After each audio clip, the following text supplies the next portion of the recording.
Should have just closed out the one that I needed.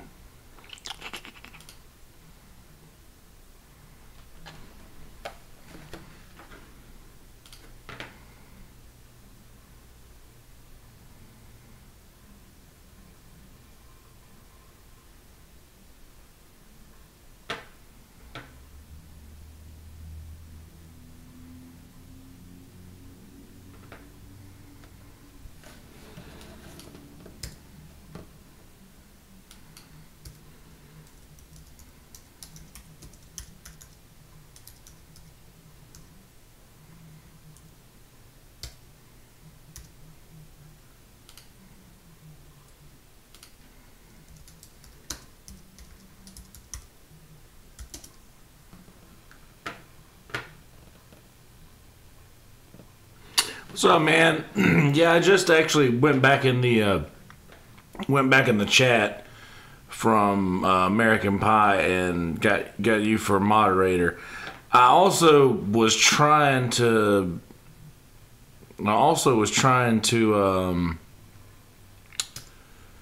Shit, what am I saying here? Did I save that?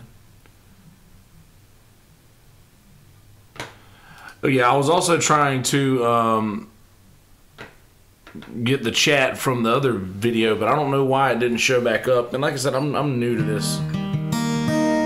I'm new to this whole YouTube thing as far as chats go, moderators and whatnot. So forgive me for that.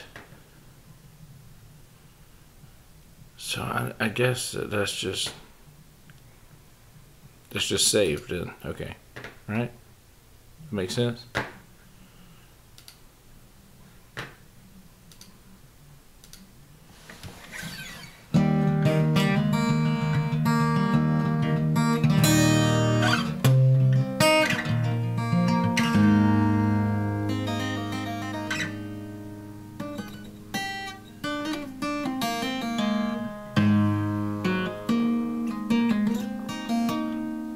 Should be here. There we go.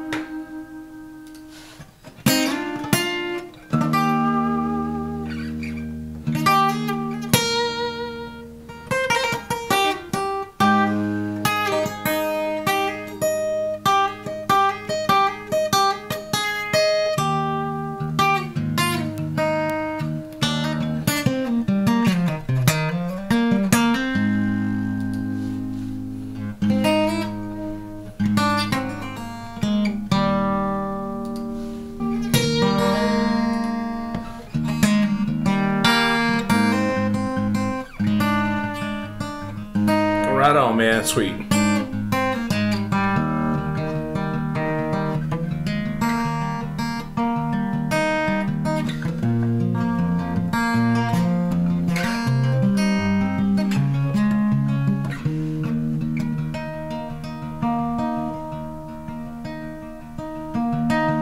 Right on. Yeah, I'm doing this a little differently. When I usually record the episodes, I have another camera set up over there, and it sort of, you've noticed if you watch any of the other episodes that it sort of does the switch thing, like where it goes from one camera to the next and whatnot. This is just straight from, I'm actually doing this through OBS, which I stole from the Wolfpack and Paperwork guys that have been on here, Connor, Daniel, and Johnny. Thanks, man.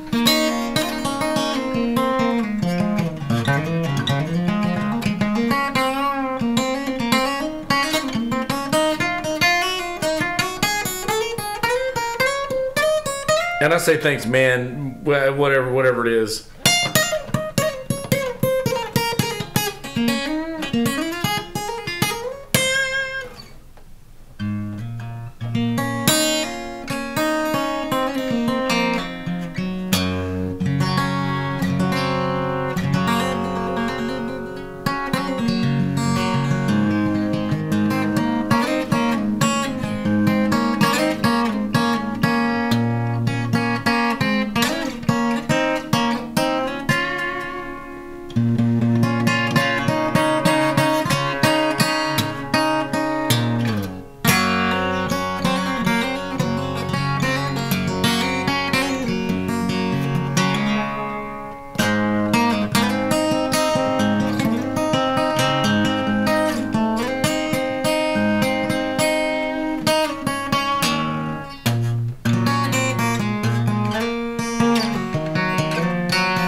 Good call. Yeah, I'm So yeah, and also I don't usually have a whole lot of like a large number of folks that watch my stuff live, or really at all. Honestly, I don't have a huge maybe. I would say that I've got a probably a good 100 or so people that will watch the videos from time to time. But usually my videos only get within 100 views, like less than 100 views usually. So I'm definitely not doing this on the level of Jamie for sure. But I am sort of just using this as a way to vent about things that bother me in my life and get things out so that it's not piling up on me, because I'm really bad about leaving things in until it turns into something that it's not, and that's not healthy for anybody. Well, right on. Thank you for doing that, Diamond.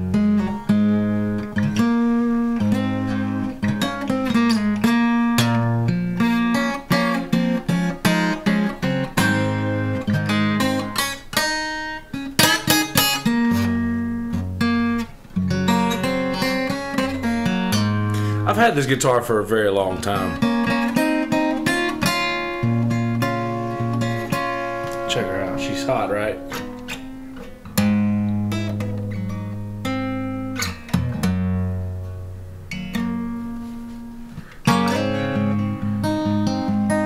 Eve, I was actually looking for you. I actually missed out on the I missed out earlier when you were in the chat. And thank you. I missed that earlier when you were in the chat. I was trying to get you for moderator too, because I saw you were very active and seemed very trustworthy.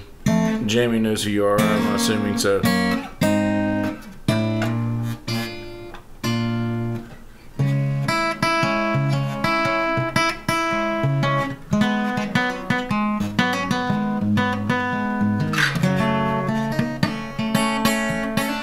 But I was just basically saying that I use this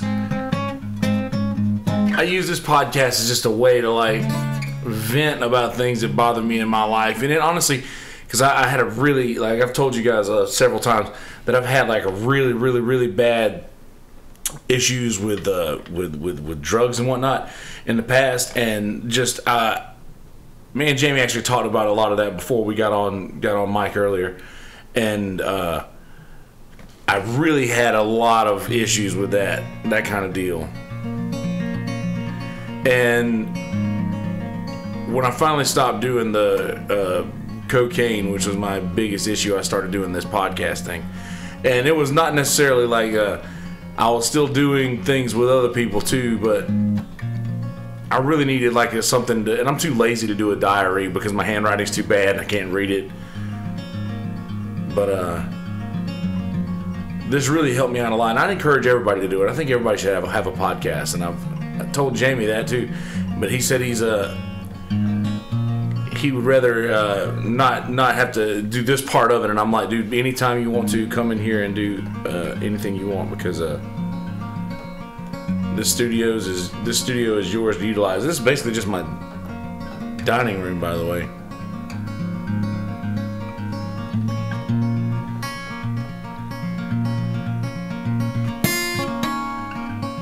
Yeah, absolutely, Diamond, and that's what I'm going for. I just really want to put it into the world, and loyalty is a very big deal. I'm also very loyal, and I appreciate you guys for that.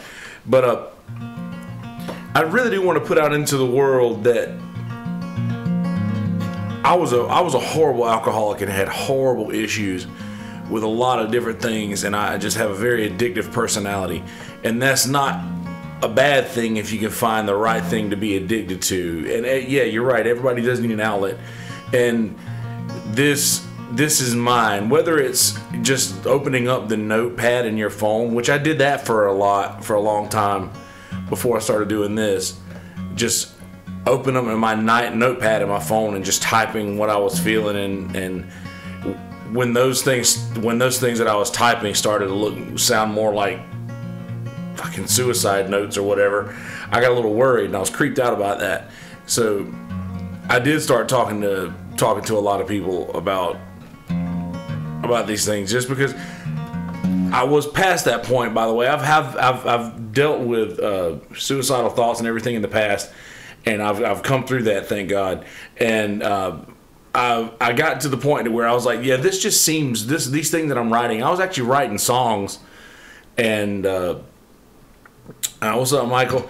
I was actually writing songs, and the songs that I was writing, the things that I was writing were all about like demons and monsters and just evil shit. And I was wondering, I was like, man, is this safe? Is this good for me? So I was like, obviously there's something evil or dark going on in my head.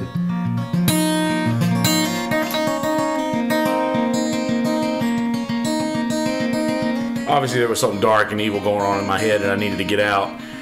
So I use this podcast as I use this podcast as an outlet to what's the word I'm looking for? Purge myself of that negativity. So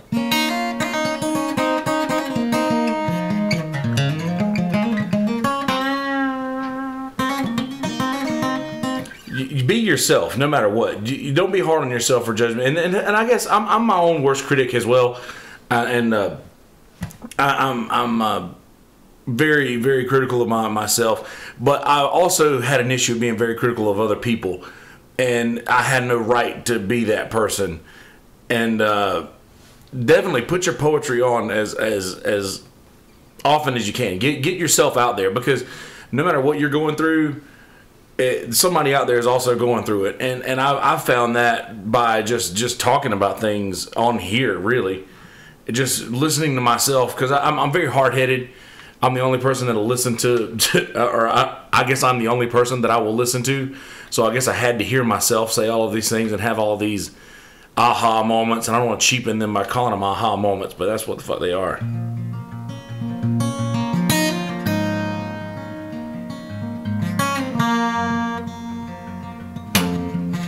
And also, yeah, the darkness does do that to me. It eats me 100%.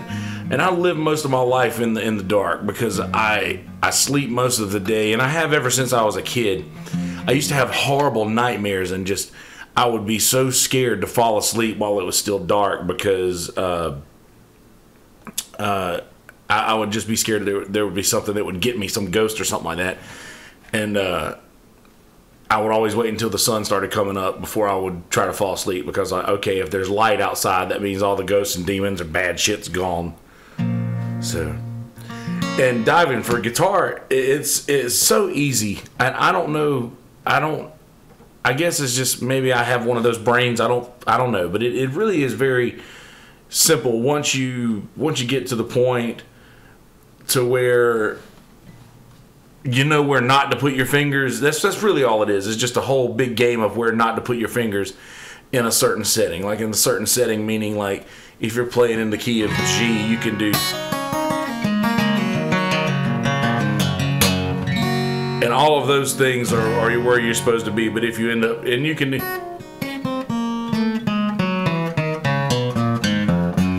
hear the ones that aren't supposed to be there.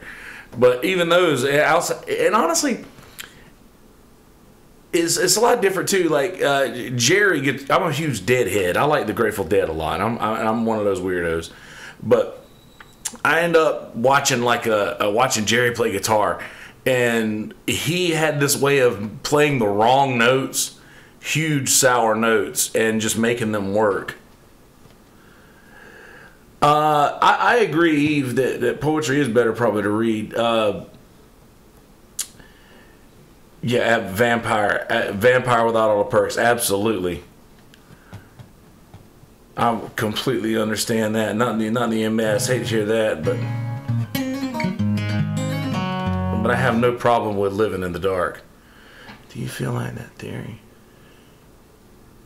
Not at all, because I was terrible at math. I was devastatingly awful at math.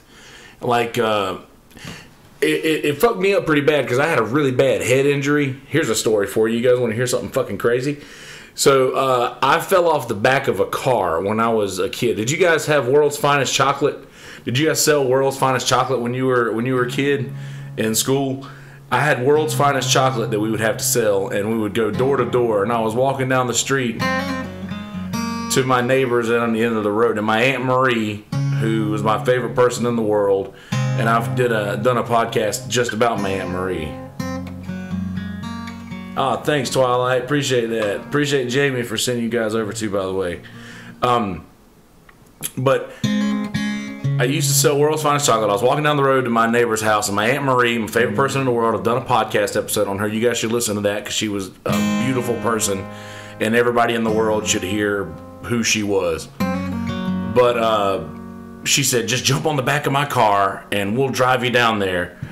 And her and my cousin Sam were on the way to my Aunt Becky's house.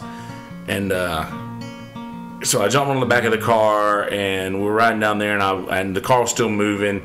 And I was thinking, okay, it's moving slow enough to where I can get off now. But I went to get off and I hit my head really hard. I slammed my head into the pavement.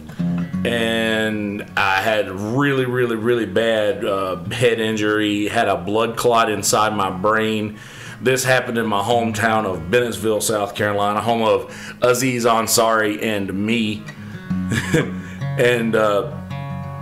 and I had this head injury, and I went to Marble Park Hospital, which was in my hometown of Bennettsville. And they said that there was nothing that they could do for me, that I wasn't going to make it.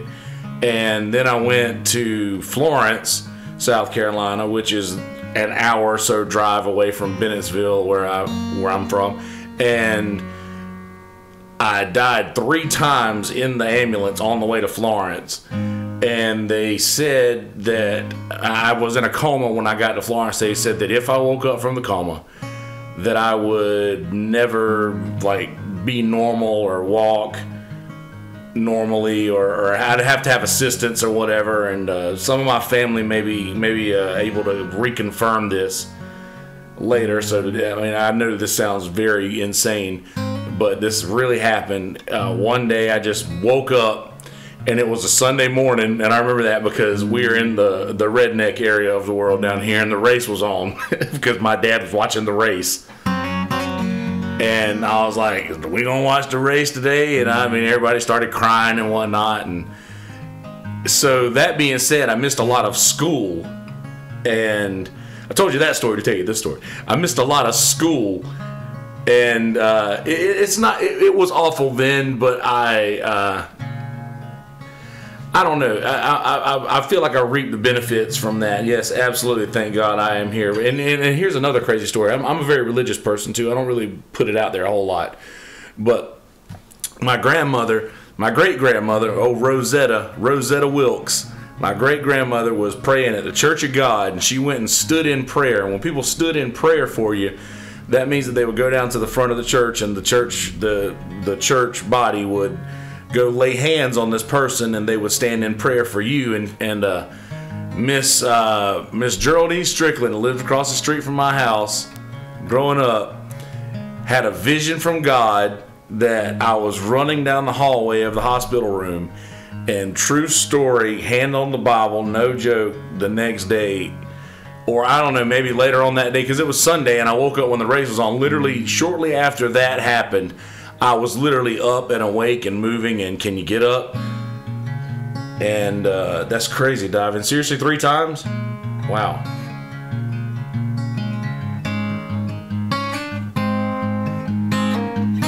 Thank you, Eve. I appreciate that. That's why I say that I don't really mind this as much, because after I got out of this accident, I started playing music. And whenever I was missing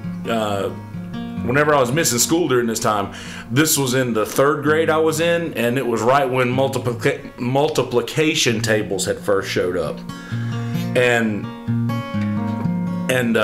So yeah, I missed the little hours of school when multiplication had shown up. So I totally screwed myself out of that. And then whenever I went to move on for that, math was just never easy for me, because Eve, that's great. You know what's funny is I actually had a malignant tumor pulled out of my head when I was 15 as well. This is crazy how much we have in common with each other right here.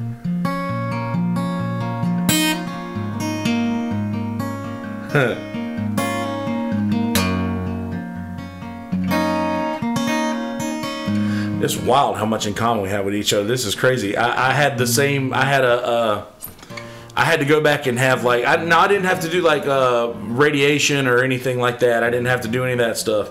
They got it all out. It was actually, and I think it was because of the first accident. I think that when I fell off the car, I think it impacted the cyst that a wisdom tooth grows from, and I think that it.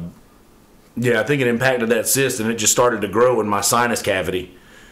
And yeah, I don't remember who found it. I think it was the dentist. My dentist found it on a random X-ray, and they had to go get it taken out. And they tested it, and it was malignant. And I missed a bunch of school then as well. I was horrible at school. I just didn't care. Once I think I started playing music when I was like 13, and once I started doing that, I realized that that's what I was going to do from now on. I was not really interested in anything else after I started doing that.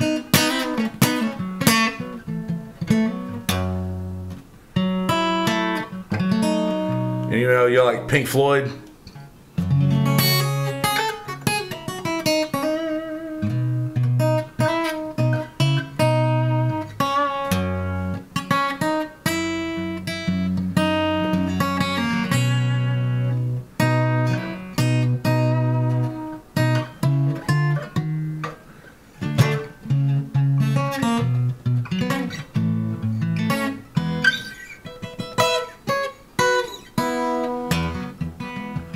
Oh man,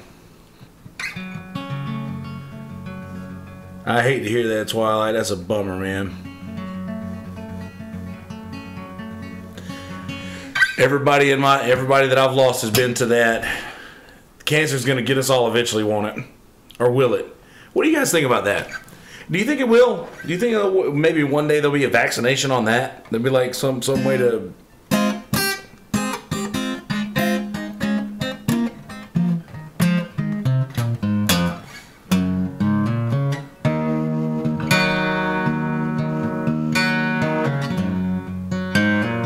Absolutely not the end at all. I think it's just moving to the next level of consciousness, you know. Exactly.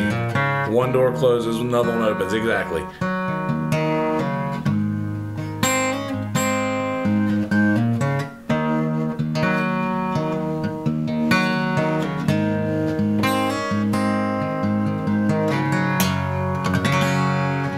I wonder if I get in trouble on YouTube for playing stuff like this. I've heard of people getting kicked off for doing like copywritten stuff, but I wonder if it has to be played or rather than like this.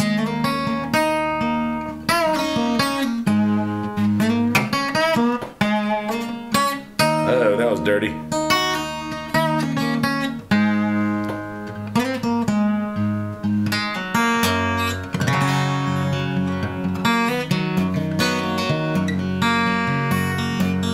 Absolutely, and once everybody realizes that marijuana is that helpful in that situation for this particular thing, the world's going to change. My sister actually put something on Facebook earlier and was like something to the tune of legalization, and oh yeah, young lust. Wish I could do that one. Yeah, pot is the one thing that we touched on this a little bit earlier in the episode with Jamie, but I realized that's the one thing that you'll never have to not do that. That's the one thing you don't have an issue with, and everybody's like gateway drug, blah blah blah, insert content there, whatever you think.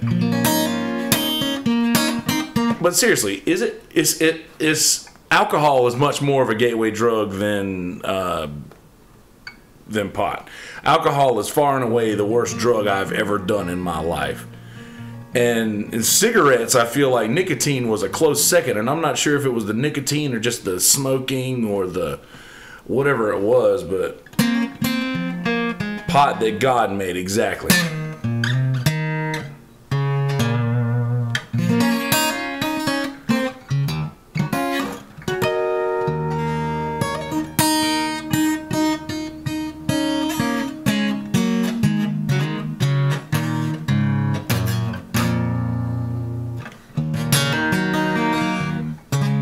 Check this out.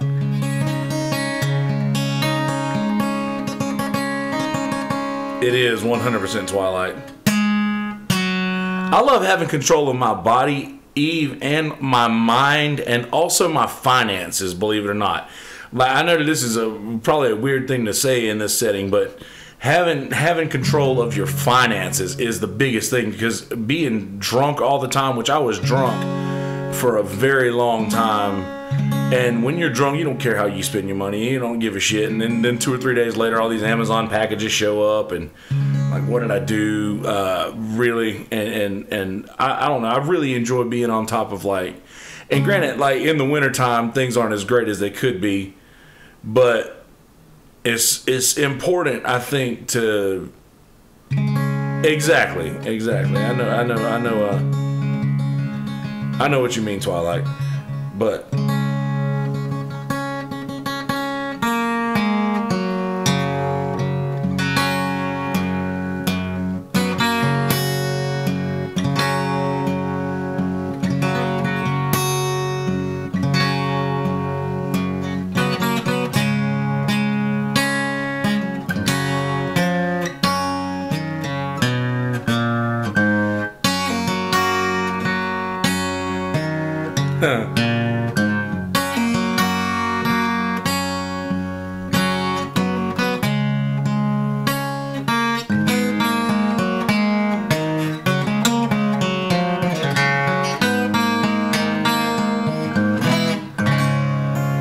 But yeah, I felt alcohol to be the worst to get over because it was just so common. It was so common for everybody to be doing it, especially around here. I live in Murrells Inlet, South Carolina. And I don't know if you guys... I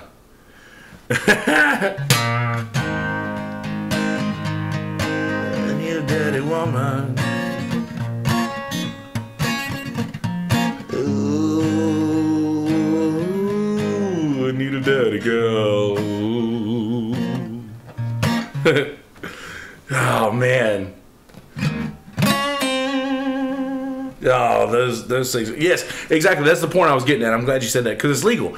It's like they demonize pot so much because it's illegal. But if you look back at the shit that has been legal in this country's history, and the country got slavery was legal. I know that's something that goes around Facebook a lot, that like, yeah, slavery was legal too. It was.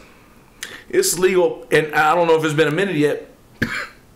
Excuse me. It's still legal in the state of South Carolina to go and beat your wife on the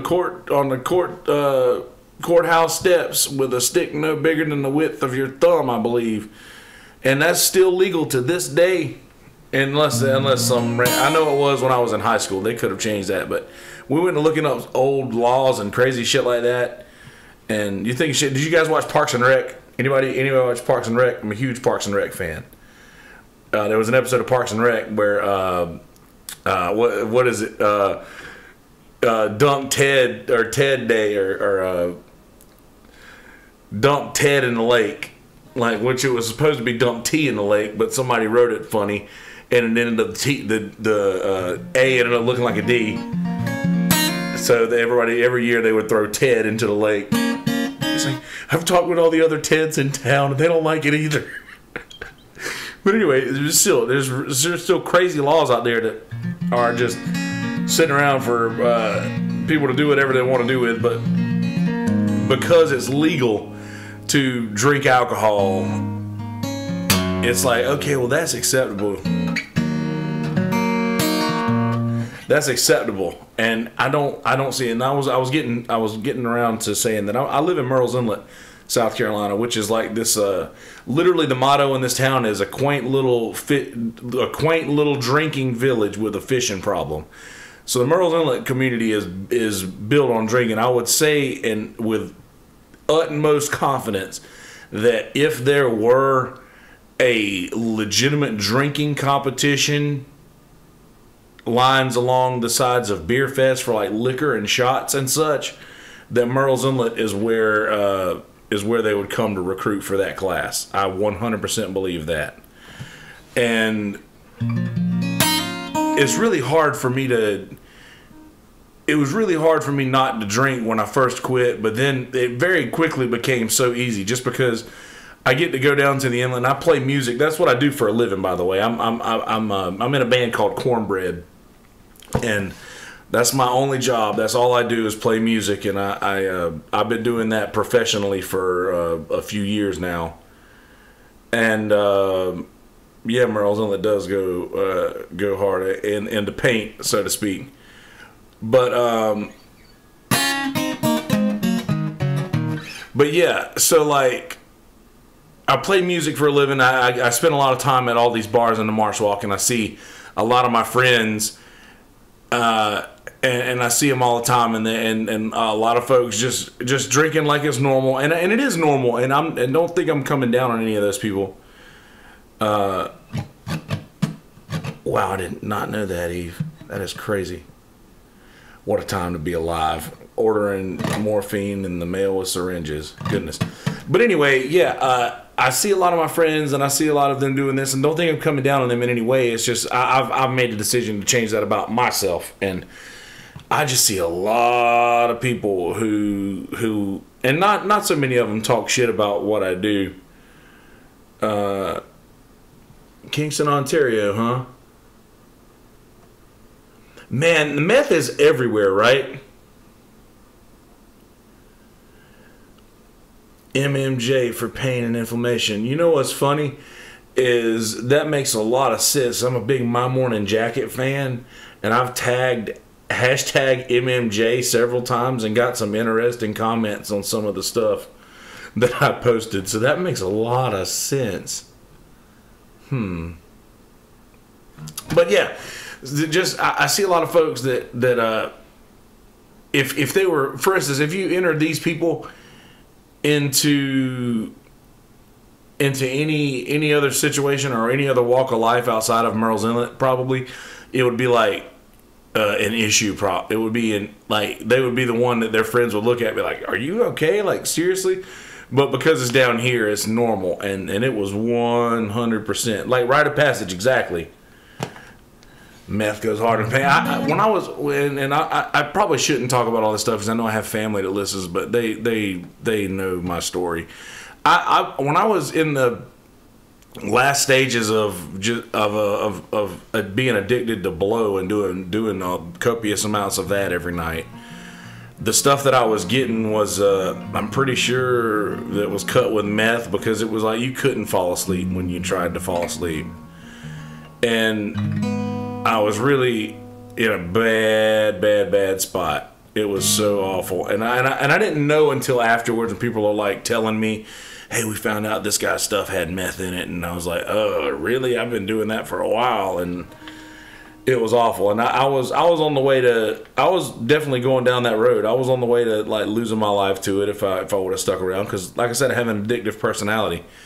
And then one day I was just like, you know what? I'm done with this shit. I just can't do it anymore. It got to an issue where I was having issues with my friends and my roommate and everybody in my life. Like, it was just driving a wedge between me and the world, and not in a good way. I've driven a wedge between myself and the world now. But yeah, Georgia Guidestones. I love the Georgia Guidestones. I've never seen them, but I really am down with what they're saying on them. Are you from Georgia, Eve?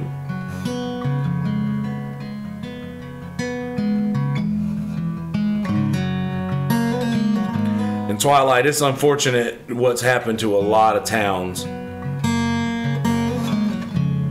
Here, the biggest problem in this area, in the Myrtle Beach area, I would say, is probably meth and heroin. Heroin is and honestly, cocaine is made a very strong comeback over the last few years. Indiana, like Parks and Rec, huh?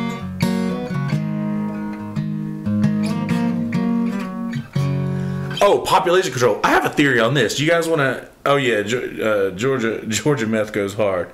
I have a theory on the population control deal. It is a crazy world. You do have to relax however you can. I would suggest that you don't use other things that are awful like that. Alcohol and alcohol is fine in moderation. Like, you have to understand, I'm speaking from a perspective in which I had a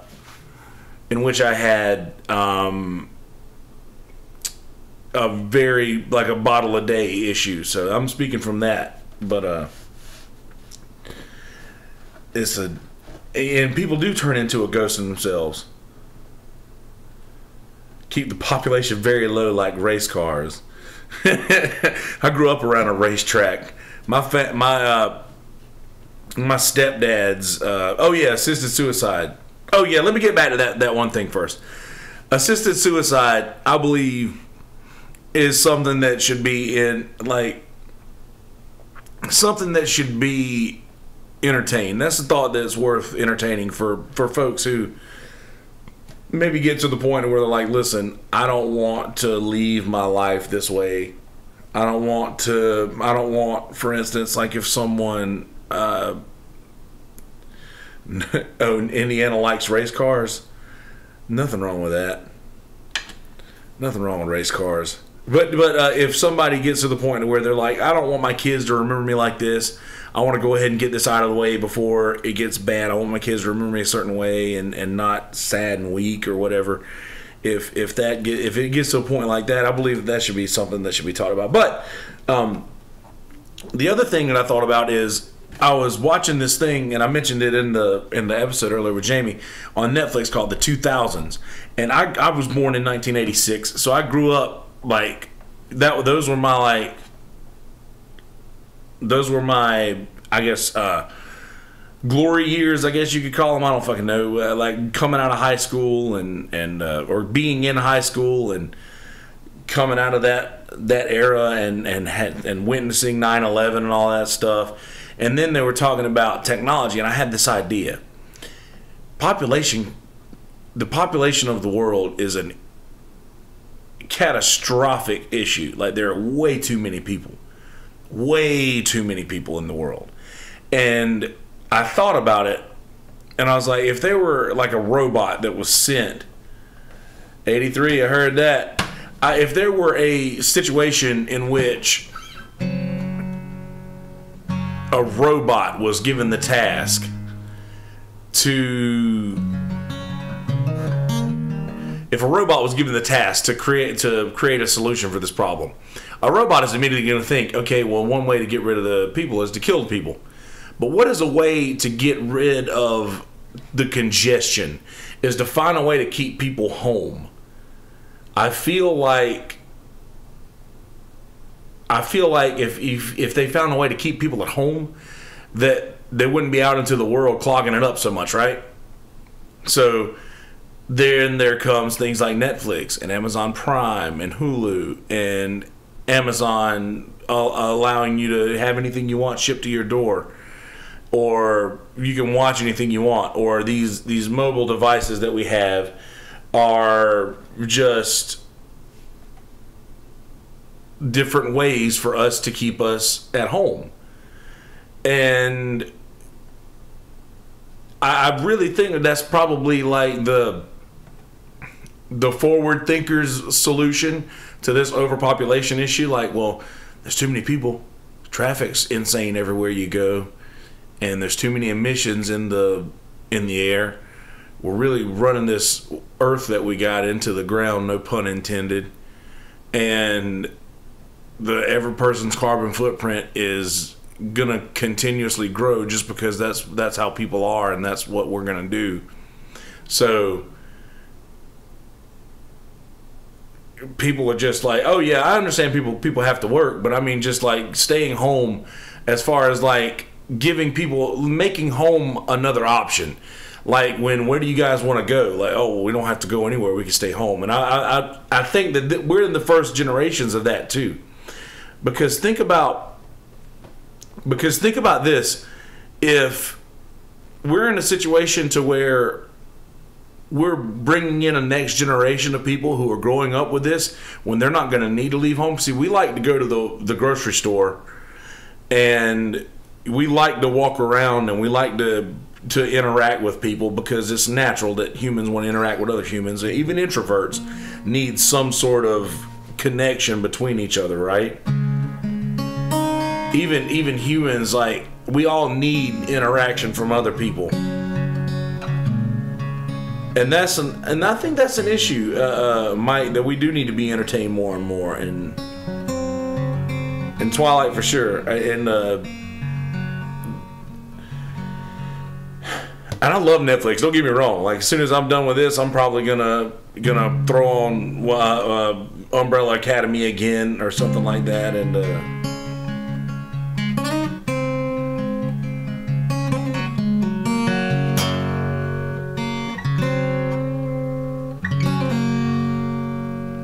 yeah, I feel sad for the world. The world's not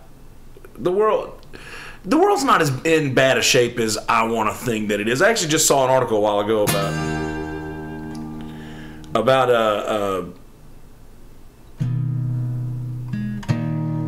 I get you. I get what you mean now. If you stay at home, yeah. But I do really believe that yeah, the Netflix is Illuminati, not quite. Maybe though.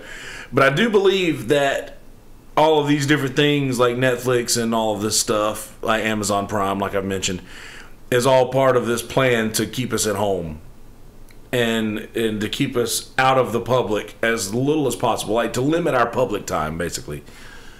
Like, I don't mind John Prine. I don't play a lot of his music. The only one that I know is that Iris Dement tune that he does, but I really like his. His finger picking. It's like very Towns Van Zandt.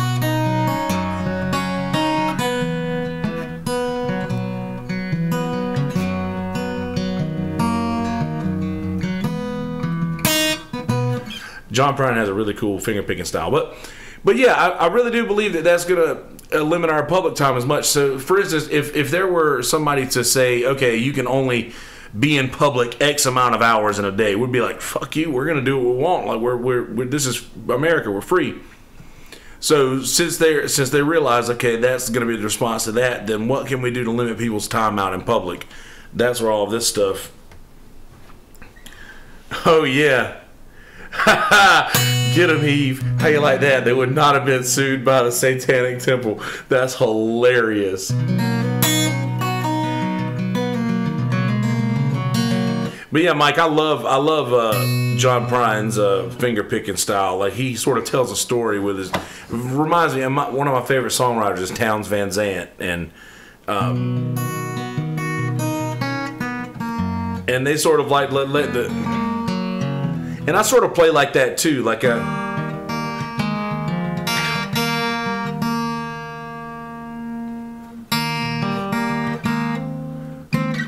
Even My Morning Jacket does a lot of that stuff, like a. Hell, Satan, Harley.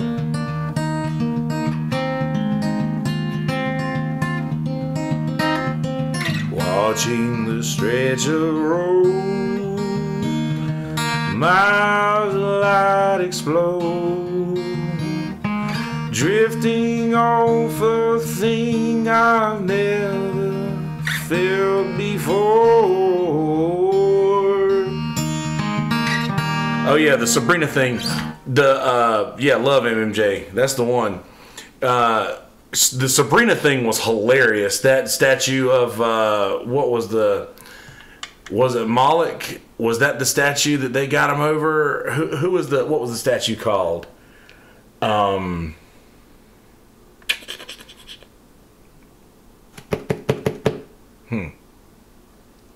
Good night to you, Eve. Have a wonderful evening. Enjoy your waking your teenager at 5 a.m. That's a bummer. I used to be a teenager that would get woke up pretty early, and I hated it. Best of luck to you.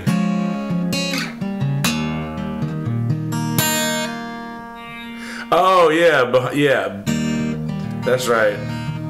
Bahamut. I don't know how you say it. Baphomet.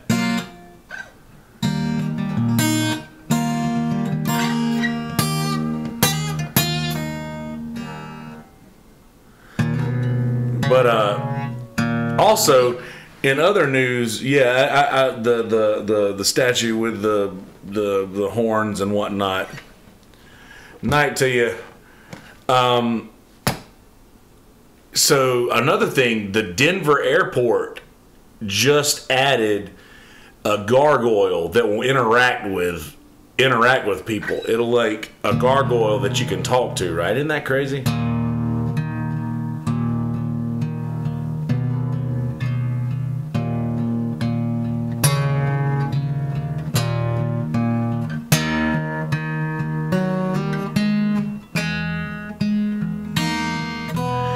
That would freak me out. The Denver airport's got a lot of crazy shit going on, though.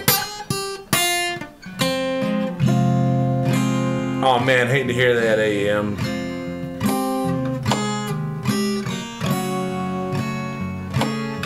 That cancer is just a bitch, isn't it?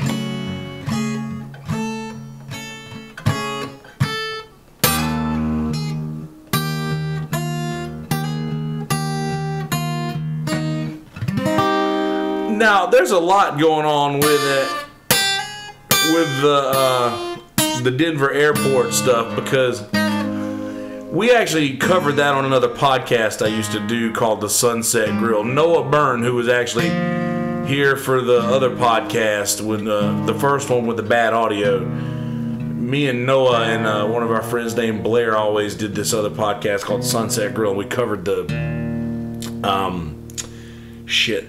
Denver airport thing. And yeah, there's always been such creepy shit. And yeah, the 34 floors deal is off-putting, to say the least. And there's some speculation that there may have been something going on with an Illuminati stronghold being built in the mountains under Denver, and right on, AM.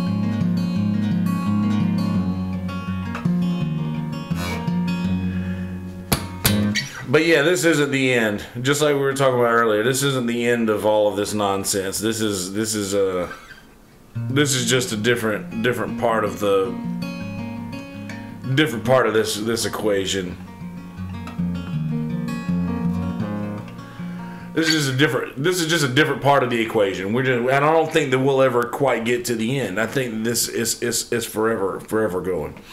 The town that I grew up in was a very, very, very small town. Like we were an hour away from civilization. Like if we wanted to go to the Walmart or go to the mall or go to anywhere, go to the movies or anything like that, we had to drive at least an hour to get to anything resembling technological advances and shit.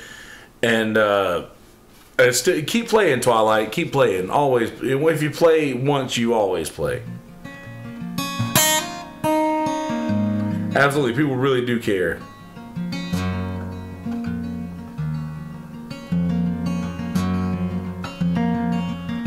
Yeah. The Denver airport is a creep show of a spot.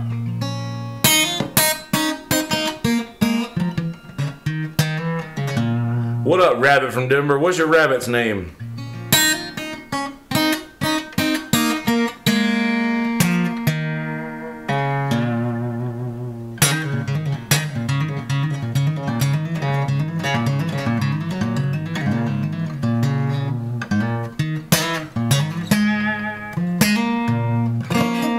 Yeah, so I'll get mad at my point. I'm sorry. Sometimes I'll just get lost in that, and you have to forgive me, but you'll get used to it over time. But yeah, so my in the town I grew up in, Getty as in Rush.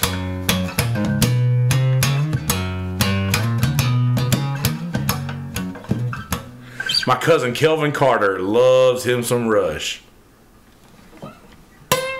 You always got it, Twilight. Whereas, as Diving was saying earlier, we're a loyal bunch, I would imagine. But yeah, so there was not a whole lot to do. So there was definitely a lot of parking lot sitting. Like back when gas wasn't as expensive and it didn't really matter as much, and we could just drive around town or whatever. That was definitely the thing that happened. We would all end up going and getting hammered and going and sitting in parking lots of places, like going to the country club and sitting there. And the country club is the golf course, by the way, for those of you not aware of that. I don't see why there would be anybody not aware of that being what a country club is, but I didn't know for a long time because I was a stupid kid. Appreciate you, AMEM. Should I say that AMEM or AMM?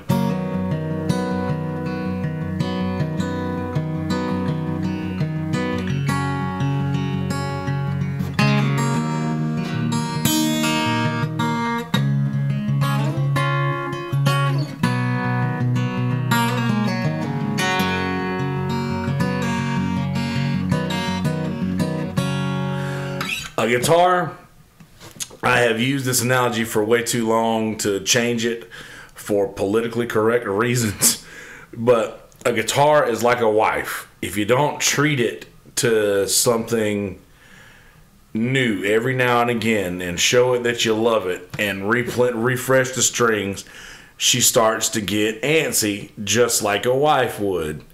Or I say that I don't know because I don't know the other way. I don't know the other way, and I don't know another way to do that analogy. And I've been saying that for much longer than it was inappropriate to say something to assume something about somebody or whatever have you.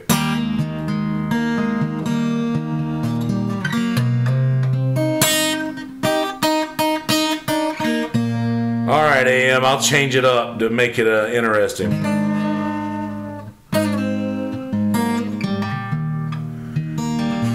I really like guitar a lot. I don't play as much as I should because I play live so much. Like I'm constantly. I appreciate you guys hanging out, by the way, Twilight, and all you guys. I don't play as much as I should, but it's because I do play live so much. I'm always playing somewhere, and that's also how I like to practice, because I'll sit at home and I'll like fiddle through a song a little bit and then give it a shot, and then the next time I do it is usually in front of people, because that's gonna let you know whether or not the song's worth doing or worth keeping or not.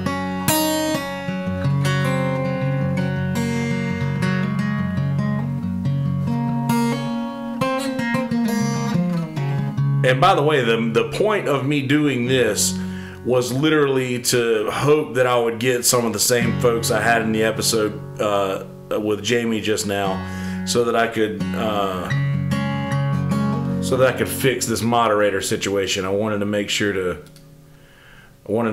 you guys were getting your blue wrench.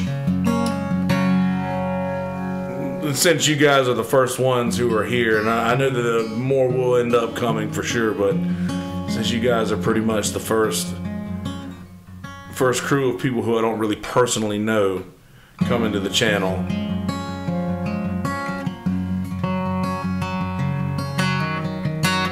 I want to definitely make you guys moderators so that if anybody's ever saying anything shitty, to get them out. And I don't mind saying shitty things if somebody needs to hear it, but there really needs to be an absolute necessity for that person to hear whatever it is that is the shitty thing.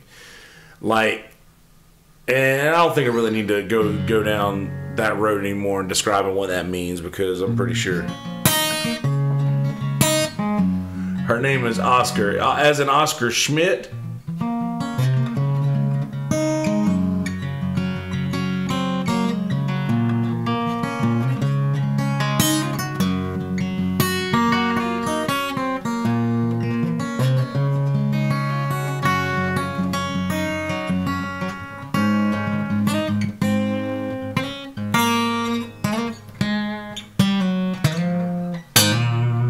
I don't know what Oscar, is she grouchy?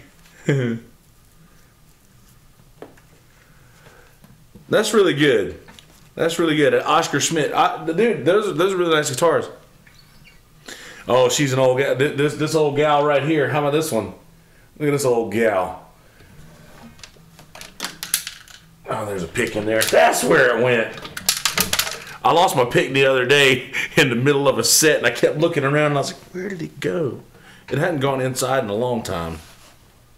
Hey-o, there's one for you.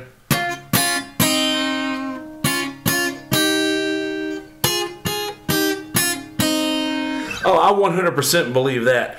I got this guitar when it was very, very brand new. Matter of fact, this guitar was 100% new when I bought it, and all these scars and all these little imperfections. The only thing that was in it was this little, the darkest one of the cracks there.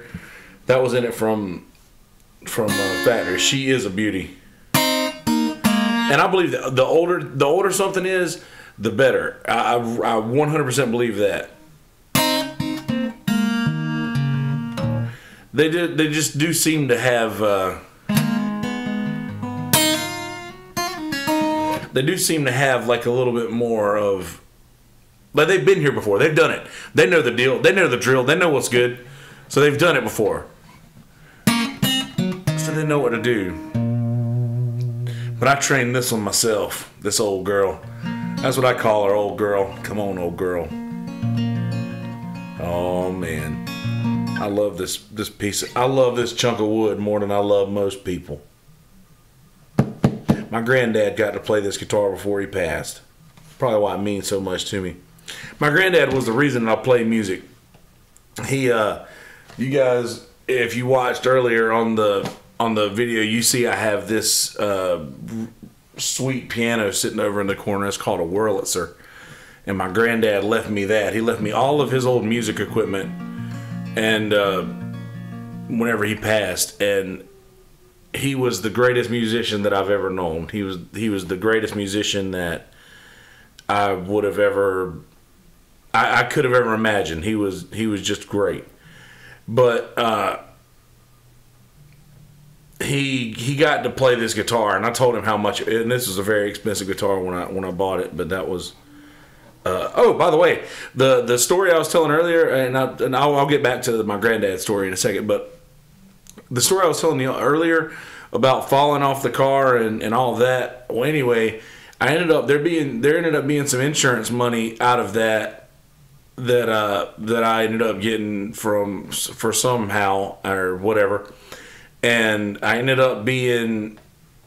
When I turned 18, I got all of that money that had been accruing interest for all those years. So an 18-year-old with almost $100,000 handed to me, and that's not the best thing ever. You don't ever want to hand that 18-year-old almost $100,000. But out of that $100,000 came this guitar. This is a Taylor, but sweet Taylor. But yeah, my granddad was my best friend, man. Like we did a lot of shit together. Him and my Aunt Marie were my two like favorite people in the world. But I would go off, and he was the sort of person that he showed me the G, the C, and the D. And then he told me, you can play any country song that's ever been written now. And the song that he taught me was, you are my sunshine. Hold on. You are my sunshine, my only sunshine. You make me happy when skies are gray. You'll never know, dear, how much I love you. So please don't take my sunshine away. And he taught me how to do that. And he was like, if you do that, you'll be able to do anything else. You'll be able to figure out anything. If you can just figure this out, you'll be able to play any country song ever written. And then he sent me, he was like, you go learn those chords, and if you have any questions, you can come and ask me. But he sent me off to learn. Like, he made me teach myself in a way. Like, he'd just give me pointers and point me in a direction and send me off to my room, because I'd already been playing drums for a little while. I started playing drums because that was the one thing that I thought that my granddad couldn't do. And he could play the drums a little bit, but I wanted to do something he couldn't do. And so I started playing the drums. Then one day I realized, you can't just bring a drum set and do it in front of people. And I was starved for attention when I was a kid, so I probably still am.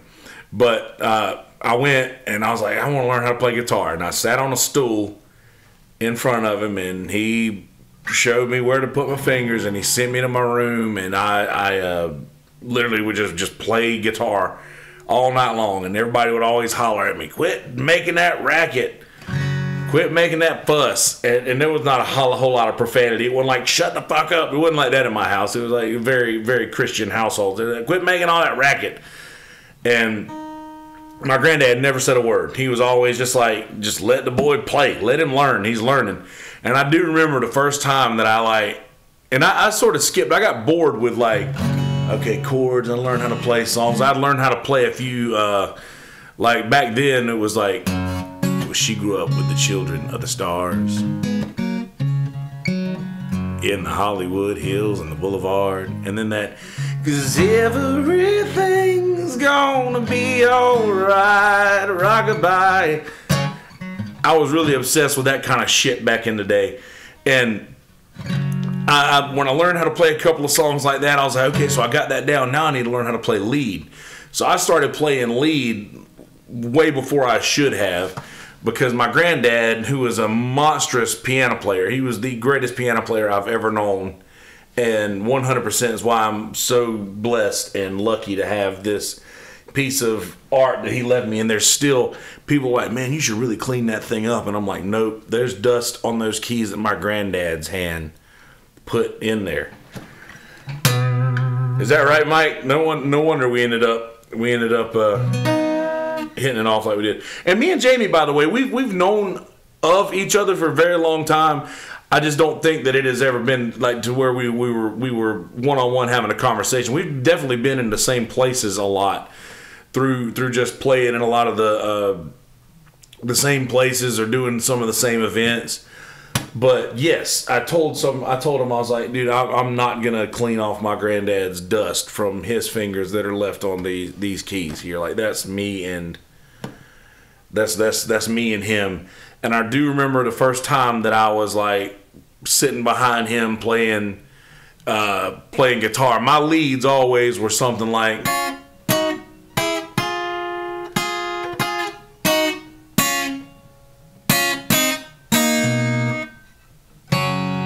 I would always do stuff like that. It sounds country, right? It sounds like a steel guitar, I agree, AM. 100%. Johnny Cash is the shit, and I have a lot of my granddad's old records. I have a pretty solid record collection that I've built up over the years, and a lot of those I got from old country stuff. My granddad was actually the house piano player for a variety show in the the 70s, I think. It was called the Jim Nesbitt Show. It was local, out of Florence, and he was the house piano player, so he got to play with a lot of country artists that came through the area. But yeah, I really do. I 100% believe that it takes a lot more of, instead of showing people how to do something. And I was listening to a podcast earlier. I'm really big into Tom Segura and Bert Kreischer and the Joe Rogan podcast. I really like that stuff a lot, and I mean, and not to be judged by it. I know a lot of people don't get down with shit like that, but the first podcast I ever listened to was episode 911 of Joe Rogan podcast with Alex Jones. The first time he ever went on the first time he ever went on there. So, yeah, so I sort of have loyalty to the Rogan podcast and anything that I've learned from people that he's had on his. But anyway, I started listening to a podcast called Wife of the Party, who's Bert Kreischer's wife. And she was talking about how it's sort of like when they have an issue with their daughter, that she's like, let her figure it out. She's got to learn to not forget her pants for softball or whatever. And then he's like, I'm just gonna take her pants to her, like, because she feels bad about it. And then the wife's like, no, let her do laps, like, let her learn that she's not supposed to forget this stuff. And I believe that that's 100% like along the lines of what my granddad did. He was like, let the boy learn, like, let him figure it out. Like, I could go and I could show you right now how to do it the right way. And he did a lot. He did that a lot. Like, he was a very hard man. Like, if you did something wrong, he would be the one to tell you, nope, you're doing it wrong. And that was always how it started. Nope, you're doing it wrong. And then he would explain to you how you were doing it, and explain the right way. But yeah, he ended up like molding me into, like, pointing me where not to go. So, like, I could make it through my house blindfolded, but it's almost like Mr. Miyagi sitting there, like, with the paddle, like, popping you every time you did something wrong, which really helped out a lot. And it wasn't like that. He wasn't, like, popping me anytime I did something wrong. He would just turn around and snap at me, not like snap on me, but snap at me like, that's wrong, or you're doing it wrong, do it like this. And then I remember the first time, like, I was doing it right, and he's like, you're getting it now, boy. In the middle of a song, you're getting it now, boy. And I still get teared up when I talk about that. Just, it's one of those moments when your hero, you get to perform in front of your hero and impress him. But those railroad rhythms are great. Train beats, I love that.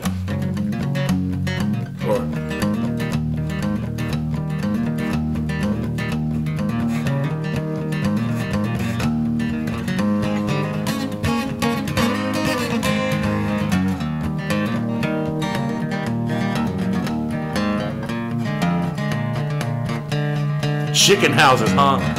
My dad had 4 Purdue chicken houses in Bennettsville, South Carolina. Chicken houses and pinworms. I'm not familiar what pinworms are, but 4 Purdue chicken houses. And I can just saying chicken houses, my sinuses fill up with ammonia. The South is about family, and I noticed something too. A lot of folks in the South don't leave the town that they come from. And there's very, very strong family values in those places. But I am noticing that they are not as quick to accept something. They're not so quick to accept something that they don't understand or see a lot in their own circle, if you get what I mean. And I notice that so much on Facebook. Like, when I post something, like, I'll post an Onion article or something like that, and then somebody will take it seriously and oh no, that ain't good. Oh no, that's not a good thing at all. But yeah, like, they're not so quick to accept something that they don't understand, and that was something that I didn't really get until I moved away and got to meet more people. And I worked at a Starbucks for a very long time, and if you're in the South and you want to meet people who don't think like a lot of people in the South do, then working at a Starbucks will do that. But we'll go back up here a little bit. I missed some. Yeah, the Xbox situation, the video game thing bothers me a little bit. But if they would utilize video games more as a learning tool, like for instance, if the school system would partner with Xbox or PlayStation and start releasing some of the curriculum in video game in a video game form, I think that would help out a lot in the situation. But working at a pawn shop does a lot. Believe it or not, you get a lot of good musician heads ends up hanging out in pawn shops and whatnot. I spent a lot of time in those. The South is still okay. Don't be embarrassed. Oh yeah, they will help you change a tire. And I'll tell you what else. I was talking about it the other day. Bill Cosby's son, Ennis Cosby, stopped to help somebody change a tire one time and they killed him. And that was a huge deal. Huge deal in the news. When Bill Cosby's son was killed from helping somebody change a tire. Just trying to do something good for people. And I think the South is one of the few places where it's still like, okay, well, if you kill me, at least I'm trying to do something to help you. Who cares? Like, people just do want to help. And me and Jamie were talking earlier, like, the people down here are very friendly. Like, the folks who are from here and live here are very nice to anybody who comes, who comes from out of town or whatever. And I feel like the people who cause the most trouble are the folks who are not from here and come from other places and just don't understand that, yeah, we do move a little slower, and some of us talk a little slower, and a lot of us think a little slower, and that's okay. And a lot of people have a hard time doing that. 2 blocks from the ocean, Gulf Coast, huh? You're down in what part of the Gulf Coast are you?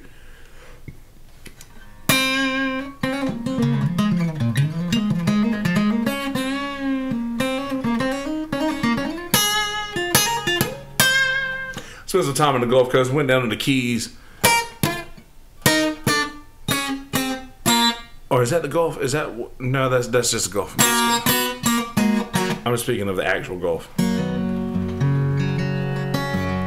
When I first moved down here, we were a couple blocks from the ocean. I actually wrote a song, Mississippi. I got some family that lived in Mississippi. We used to go see her. Her name was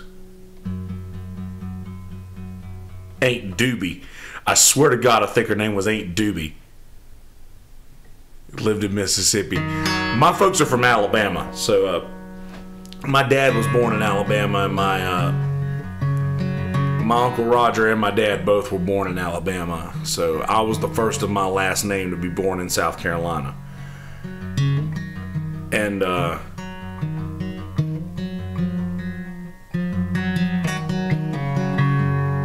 Kansas. So you're not in Kansas anymore, huh?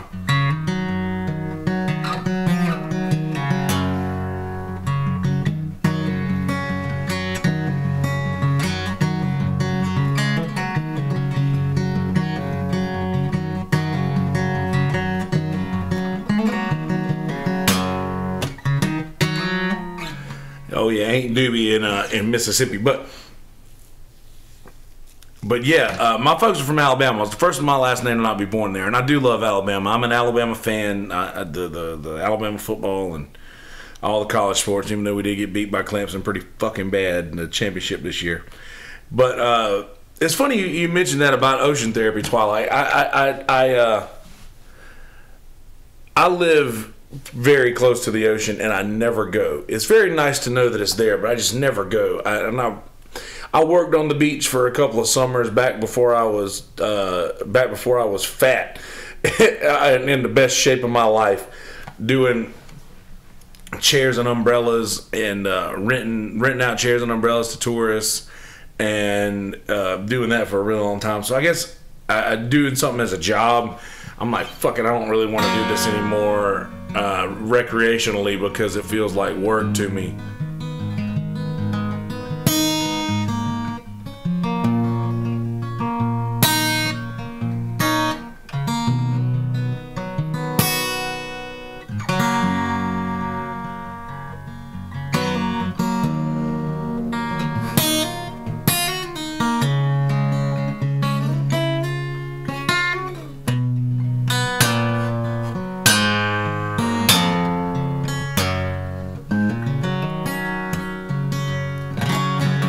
The trucker's got to be a tough thing to do. Oh shit, is that? Storming pretty bad.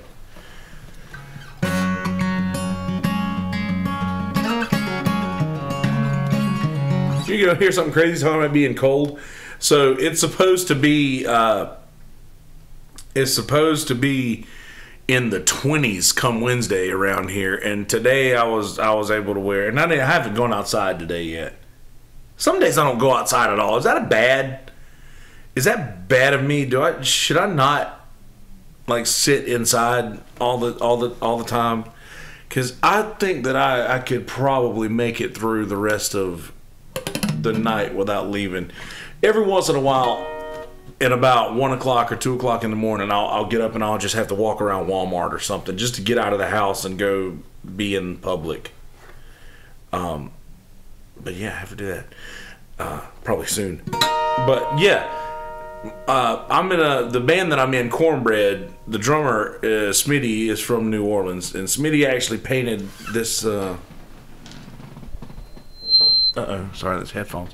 This really awesome Hank Williams. Hank Williams is my favorite songwriter, and he painted this thing for me. It was really cool of him. Here's some more hiss. Sorry, didn't hiss that time.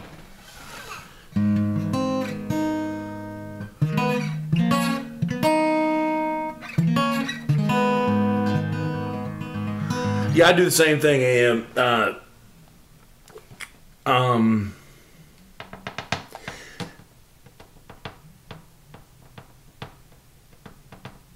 Yeah, I'd imagine that being a trucker's got to be a tough thing to do. Is that?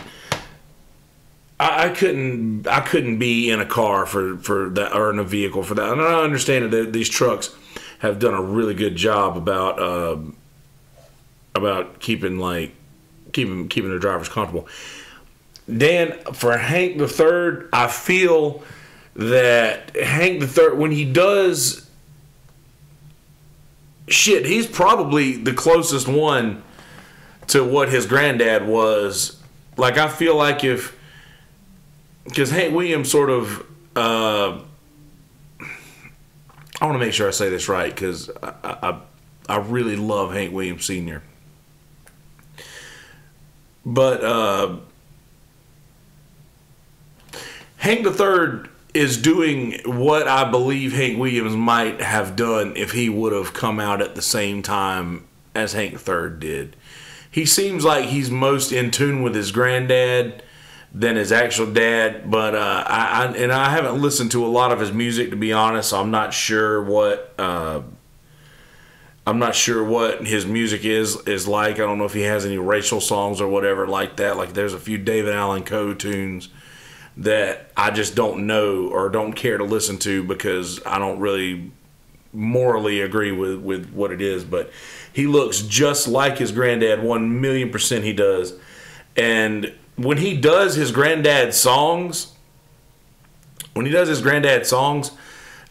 he sounds just like him. Like, he looks just like him and sounds just like him. And just that whole, like, yeah, that lonesome whippoorwill, he sounds too blue to cry.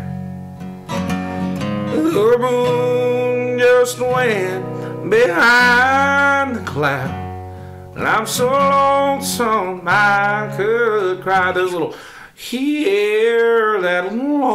those little whistles, those hisses in his voice that he does those so well, and he sounds just like his granddad. But yeah, I'm a vampire. I think we've already established that. I'm a night owl.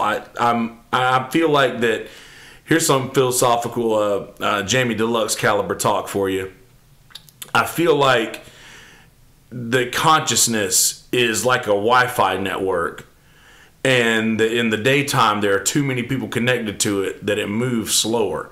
And at night, when there's not so many people connected to consciousness, when everybody else is asleep, I feel like I have a better connection with that consciousness. And like, yeah, I appreciate that, Diamond. I appreciate you out there politicking for me. But thank you, AM. But yeah, I've realized that I'll stay awake for as long as I can stay awake, and I'll sleep until I can't sleep anymore. I sleep until I can't sleep anymore. Stay awake until I can't stay awake anymore, and that's been working for me for a while now. And other than the occasional early podcast I'll have to get up for, and other than that, but right, I really feel like that's how it works as far as like consciousness, and just I work better at night. And plus, I feel like the world is sort of the sleep pattern. Dan is thanks, man. I appreciate it, Mike. The sleep pattern is something that changes. I'm very, very sensitive to the moon cycle as well. Like depending on moon rise and moon fall and all of these different things will really affect my sleeping pattern. But look out, Benadryl. What's your job interview in the morning? What are you interviewing for?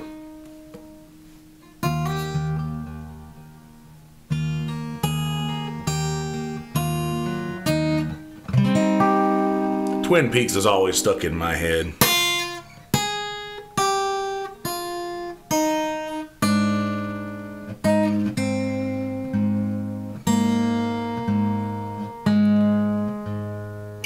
Oh, right on. Oh yeah, Wayne Waxing. There you go. I write a lot, and sometimes there's nothing wrong with that. It's something to do, right?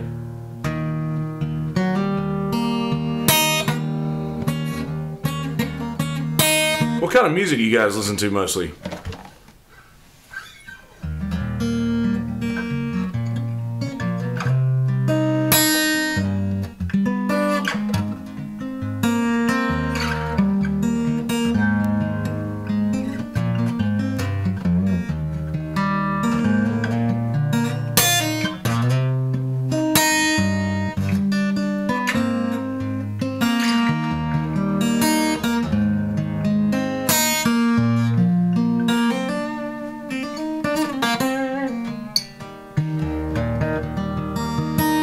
You guys want to hear some songs I wrote, or a song I wrote? I write a lot all the time. Like, I'm constantly writing. You can't be closed-minded when you're talking about music. There's a little bit of a song called Choctaw Bingo by a guy named James McMurtry that goes strap them kids and give them a little bit of vodka and a cherry Coke. We're going to Oklahoma for the family reunion. Or he said, oh shit.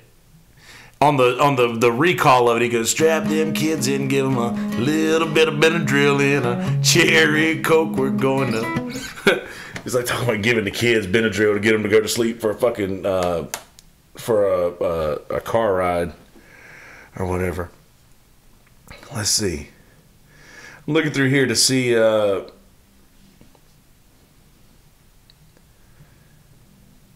what's a good one to do.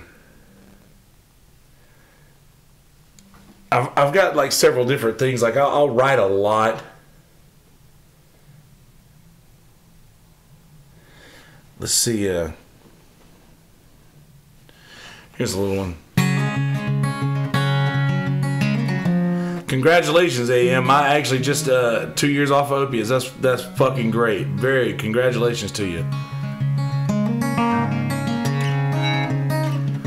I just passed my 3-year anniversary without a drink the other day, and Valentine's Day was 3 years without a cigarette for myself. So congratulations to you. I know how difficult it is to quit something that runs your life.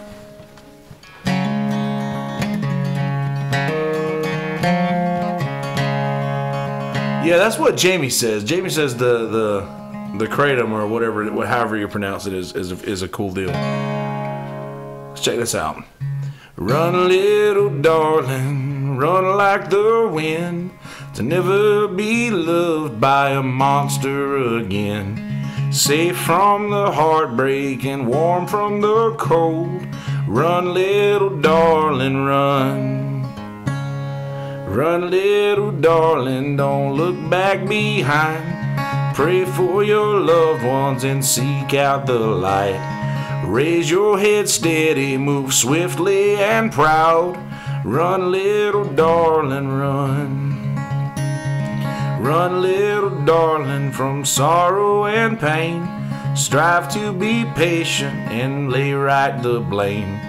Pass through the madness and sort it all true. Run, little darling, run.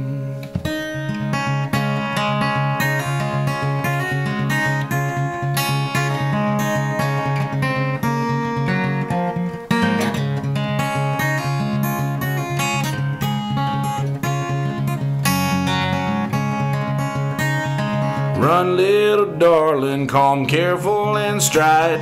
Be mindful of danger, keep God on your side.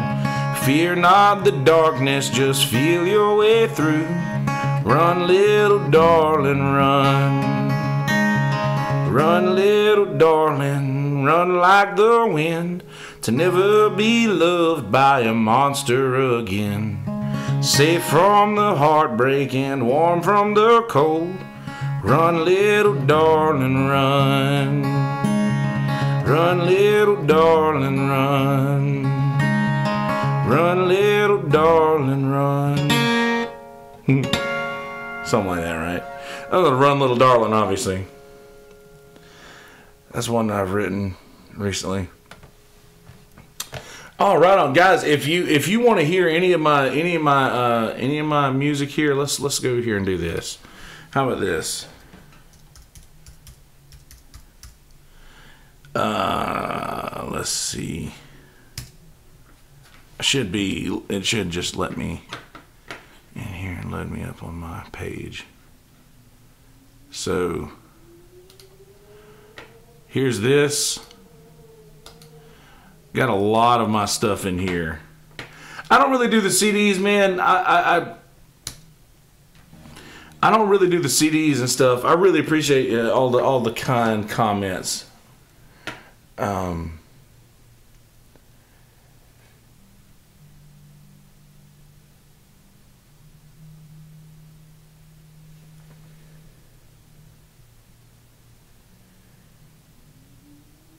Yeah. That's that kratom stuff is Jamie says that it's supposedly pretty good and it helped him out a lot. He said it's disgusting, but it helps a lot. I don't mess with the radio. I don't really mess with the radio, and I just publish stuff to my SoundCloud account whenever I record. I sit here and record these songs, and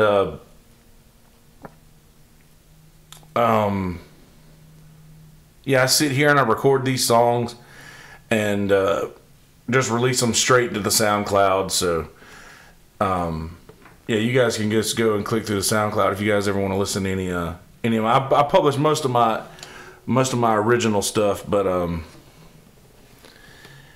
I'll do these things where I'm like I'll write something and I don't know where I want to go with it, and it'll just end up being like some things just end up needing to be just words, and they don't really need any music and whatnot. I'll do another one if you guys want to hear some more. Here's some more stuff. Hold on, let me grab my I need to grab this capo over here real quick. Don't go nowhere. Just a couple of seconds.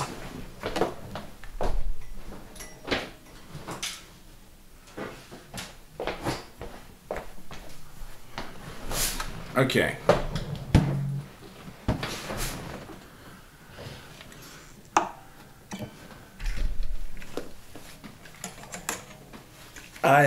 It's funny you said that about vinyl. I actually record my music so that it has that.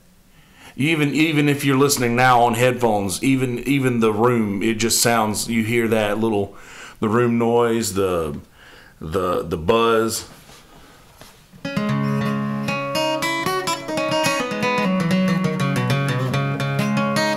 And I think I've got all of my songs on SoundCloud available for download, if I'm not mistaken.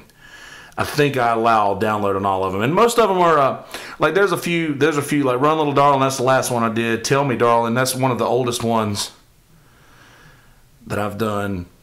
Tell Me Darling is about me, or is basically a song to whoever my wife may end up being, I guess, but.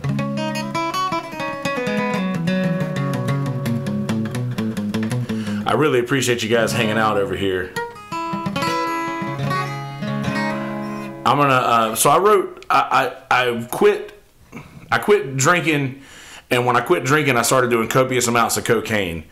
And believe it or not, that's what got me, like, helped me get off of the alcohol. I don't suggest anybody do that at all. Don't think that about it. But I ended up doing a lot of drugs, and when you're doing drugs, your brain goes to a very, very, very creepy place. And when you're coming off of drugs, it goes to a really, really dark place. So I ended up, I wanted to write a Western. My dad was really big into Westerns, and I really like storytelling music and stuff like that. So I wrote a song called It Ain't Mine, about a guy who inherited farm from his dad in Oklahoma, and I don't know why I ended up there, but this is fucking crazy. Here's another one of my originals. This is the first original that I wrote after I quit drinking. This is used to be entitled just simply Song Number 1 because it was the first song I wrote after drinking, but this is called It Ain't Mine. Here we go. I don't want plastic to get between me and this song.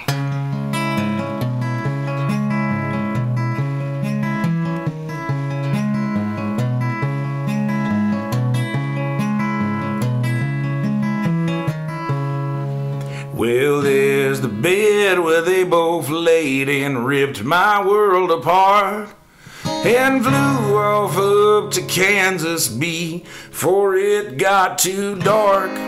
Well, I swear that if I see them in their graves, they'll both lay, but they're hiding up in Kansas where no one knows their names. Well, they stole 2 of my horses, Grandpa's saddle he left to me, and a jar of folding money buried neath the big oak tree. Well, I tracked them up around Tulsa where they hopped a northbound train, and I swear still if I find them I'll make them feel my pain. Come hell or high water, good Lord willing, the creek don't rise. On a stack of Bibles tall as me, I swear I'll get my prize. On the banks of old Red River, under cottonwood I pine, digging me a hole, but it ain't mine.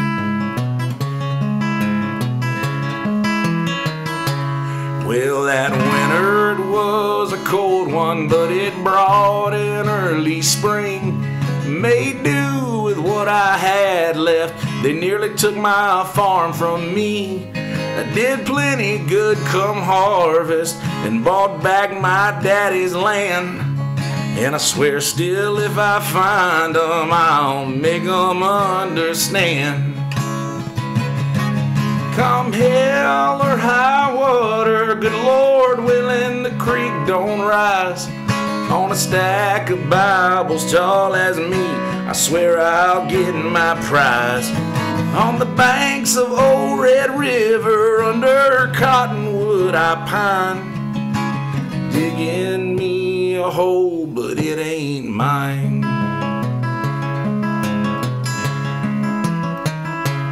Well, I heard a man from Detroit making horses out of steel, making easy work of travel, now my word could be fulfilled. So I drove on up to Kansas in the pouring fucking rain. I didn't leave there till I found them. Now they're buried with my shame. Come hell or high water, good Lord willing the creek don't rise. On a stack of Bibles tall as me, I swear I'll get my prize. On the banks of old Red River, under cottonwood I pine. Digging me a hole, but it ain't mine. Digging me a hole, but it ain't mine. Filling up this hole, but it ain't mine.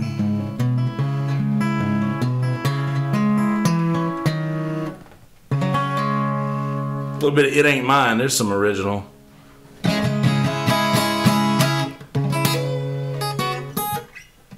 Thanks, guys. I really appreciate you guys. I thank you so much. I really appreciate it. Thank you. That's sweet. Yeah, so I forgot to tell you that the story is set in the turn of the century, you know, around the early 1900s. And I really appreciate it. Thanks a lot, guys. I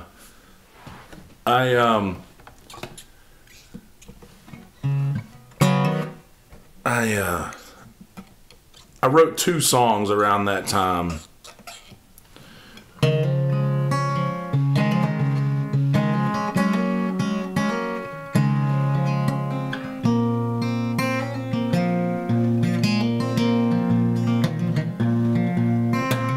I wrote 2 songs. There was song number 1 and song number 2.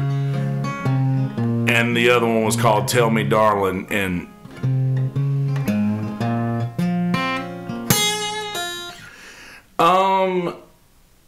it's not, diving, it's not really hard to take care of the voice. It's hard to get used to, because I have horrible sinuses and horrible allergies, and the year and a half or whatever that I was doing powder every night didn't help my sinus situation. But anytime the weather changes, you sort of have to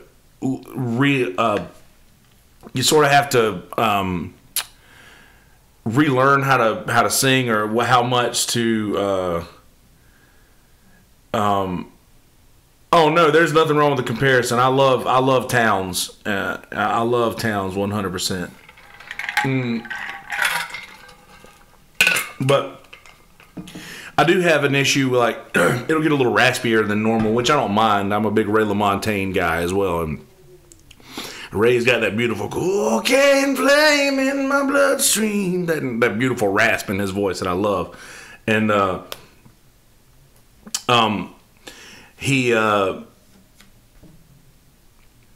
I'll if I don't drink enough water, I'll get more of that rasp, and I just kind of get used to playing off of whatever my voice wants to do at that time. But let's do some. If you guys like the originals, we'll do a couple more of those.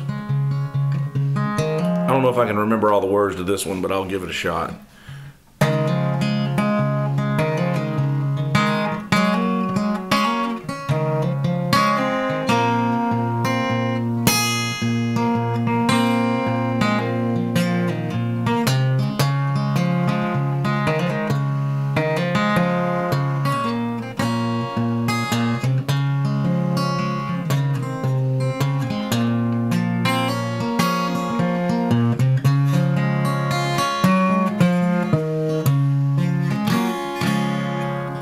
Tell me now, darling, are you lonely like me? Do you stay up past daylight, then binge hard on sleep?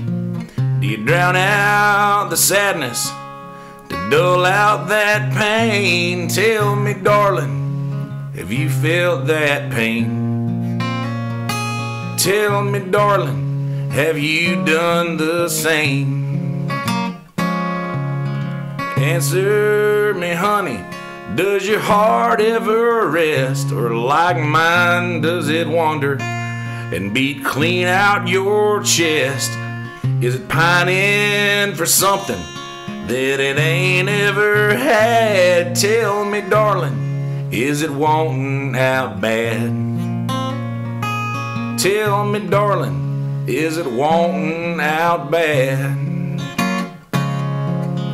Let me know, mama, if you are alone, if you've grown good and tired of your heart needing a home. 'Cause I've saved a spot within mine for you, gal. Let me know when you figure it out. Let me know when you figure it out. If I told you, baby, you're my heart's one desire, I could have any other, but only you light my fire. I want you the most, girl, to prove the world wrong, to see your face there when I come home. See your face there when I come home. Tell me now, darling, are you lonely like me? Do you stay up past morning and don't hardly eat? Do you drink through the sadness with weed and cocaine? Tell me, darling, have you felt that pain? Tell me, darling, have you done the same?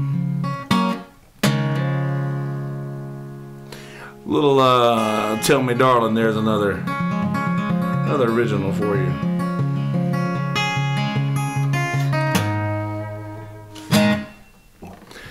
Oh, I appreciate you. Appreciate you guys. Appreciate you. Oh. Hang like that. Punching shit. My sister got me this watch for Christmas, and I don't ever wear a watch, so I'm still kind of getting used to having one on. But, oh, appreciate you, Diving. Appreciate you, AM. Appreciate you, Twilight. Yeah, so, that song was basically just like, they were like, I think everybody was wondering who I was writing about.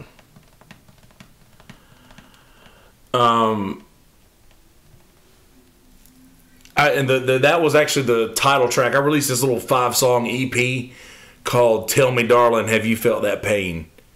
And then I started recording other stuff. Like I wanted to go further down that road with.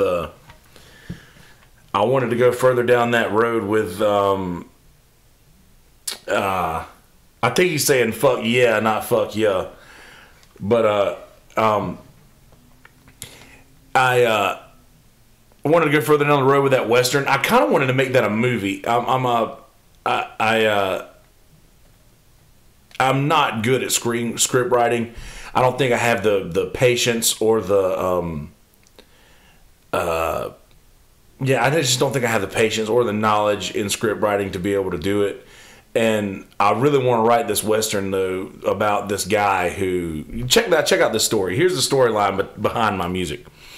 Is the guy in the Western who has been... He found out that his wife had cheated on him with a guy, and then they stole the jar of money they had buried in the yard, and they drove to Kansas. And this was back in the turn of the century, so it's really hard to like track somebody down in that time period. So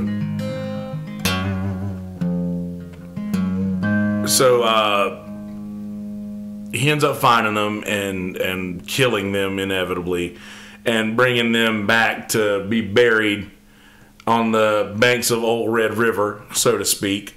And so this ends up turning out that the guy who is who cheated on this dude's or the guy in question rather that cheated with this dude's wife was a wealthy guy, and he was obviously from up around Kansas way, and he ends up, his dad fucking tries to go and look for the kid. He's missing the kid. The kid's gone. So there was another song that came along with that. I don't know how you guys feel about creepy shit. And this song does end up sounding a lot like Champagne Supernova, and I realize that. But this is not. That's just how it came out. But this was a response to.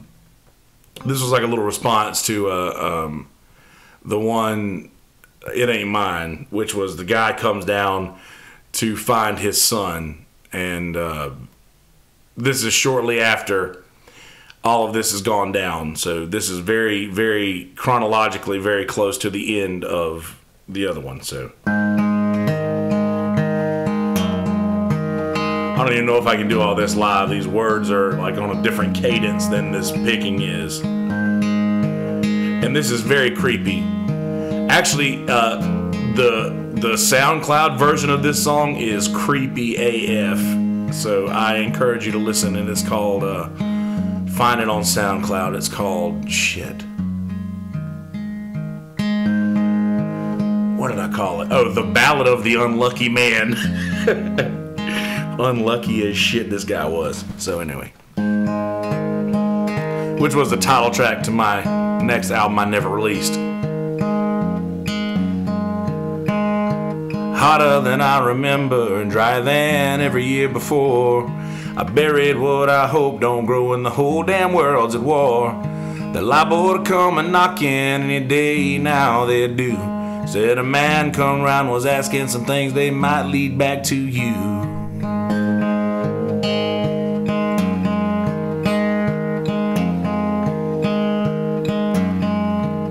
I'll be damned if I go easy. Ain't no man gonna take my pride. I'd just as soon dig one more hole, lay him down there by the side. Give him one good reason and not go messing in my ground.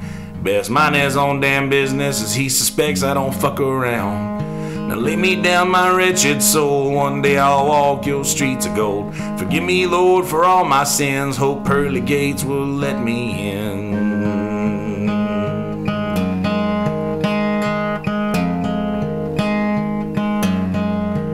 Said a man's come round last Tuesday in a brand new Model T. He said his boy went missing, was wondering if he'd been seen. The picture looked familiar with any folks here in this town. He was always with that farm girl, see him and her, they were running round. So lay me down, my wretched soul, one day I'll walk your streets of gold. Forgive me, Lord, for all my sins, hope pearly gates will let me in.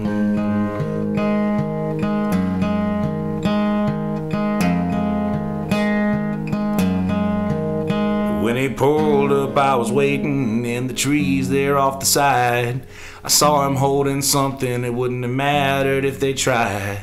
I laid him down real easy, bleeding there out by the side of the boy that he was after. Those who seek, so shall they find. Now lay me down, my wretched soul, one day I'll walk your streets of gold. Forgive me, Lord, for all my sins, hope pearly gates will let me in.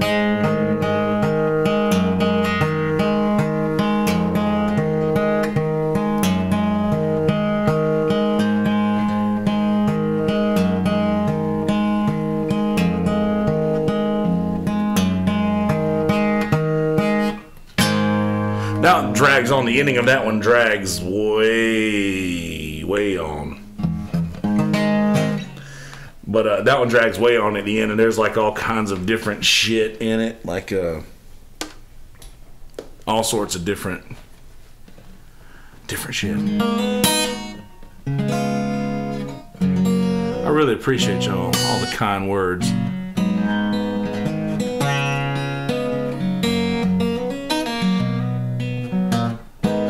Thanks, Twilight. I appreciate it, guys. I really do.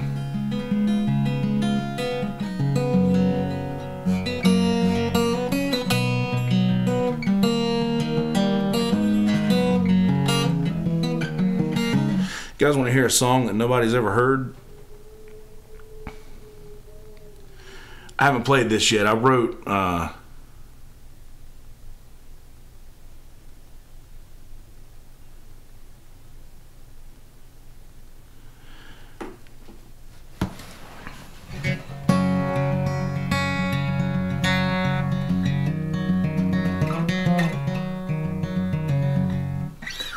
yeah, I hope they let us all in. No kidding, right? The Ballad of the Unlucky Man.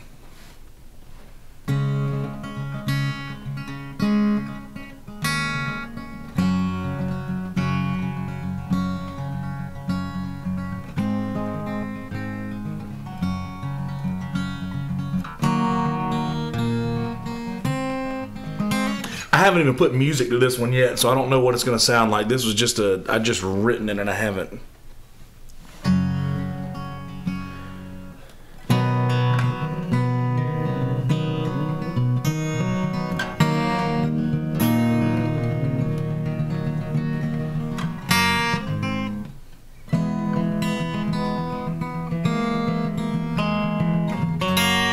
So yeah, I wrote this song. This was about, and this is the newest thing I've written.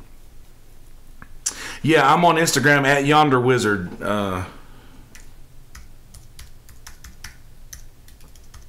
Put the proper spelling down there. I'm there in Instagram because I spelled wizard wrong. But anyway, yeah, I wrote this right after my grandmother died.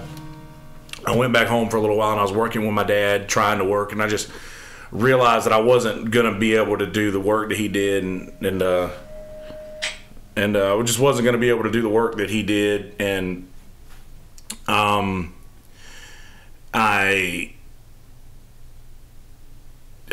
granddad played music, so I sort of felt like I was still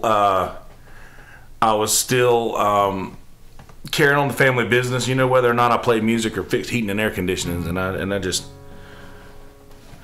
I don't know how these words are going to sound. This is just, like I said, I haven't really put this to music yet, so.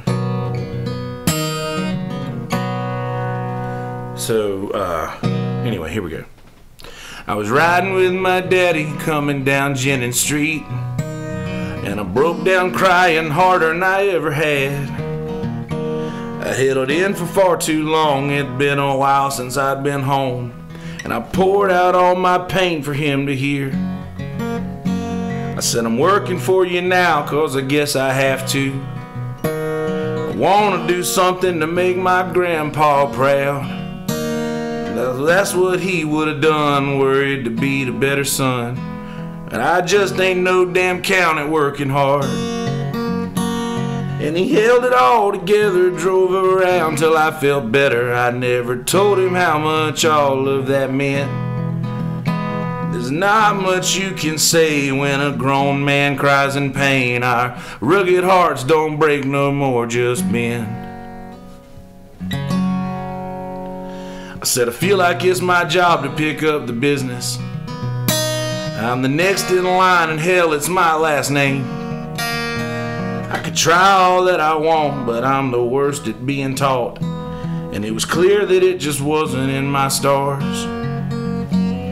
Told him that our family'd been playing music long before we started fixing heat and air. So if I picked up my guitar and all the honky tonks and bars, I'd inherit the family business after all. And he held it all together, just drove around till I felt better. I never told him how much all of that meant. There's not much you can say when a grown man cries in pain. Our rugged hearts don't break no more, just bend. That was just a few days after I lost Granny, which means that my daddy had lost his mom. It was the first time that I'd cried since I'd found out that she died, and I kept it all locked in good until then.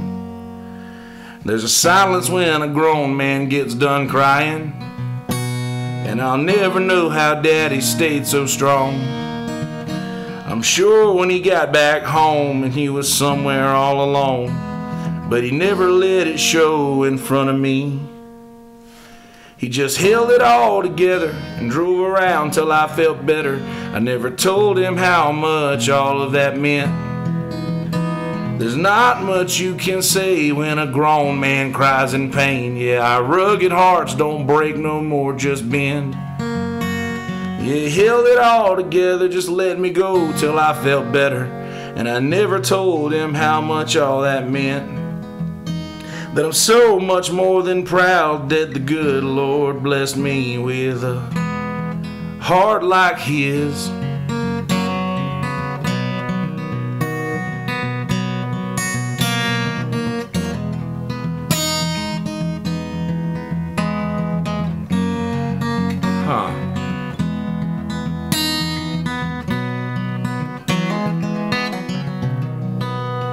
Does that sound all right? I haven't put it to music yet. I hadn't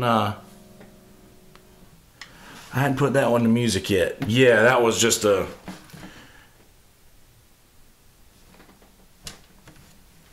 Right on, Twilight. I really appreciate it. Thank y'all so much. Thanks, Rick. Really appreciate it. But yeah, and the Yonder Wizard. When I was really big Yonder Mountain String Band guy. I was a really big fan of that band, and I've always been a Harry Potter fan. So Yonder Wizard just kind of came out.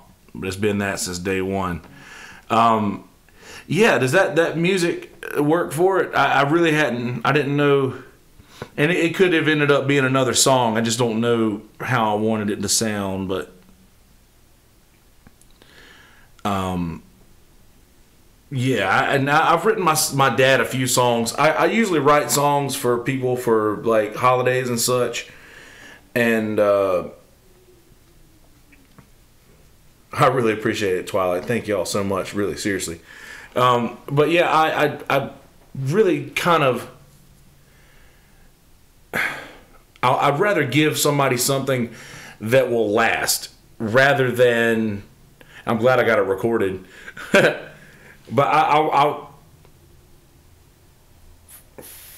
all right, Dan, we'll see you. Appreciate it, Twilight. Yeah, so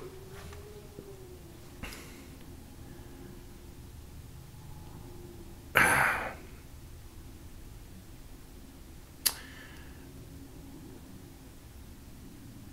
don't want to. How do I say this right?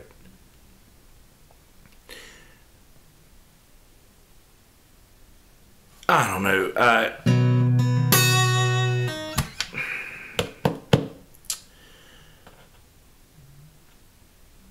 don't even know. I don't even know where I was going to go with that. I lost it.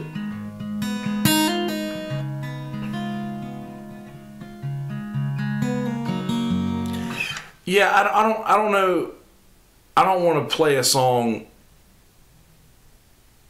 It could have come out as something else. It could have been another song, like a.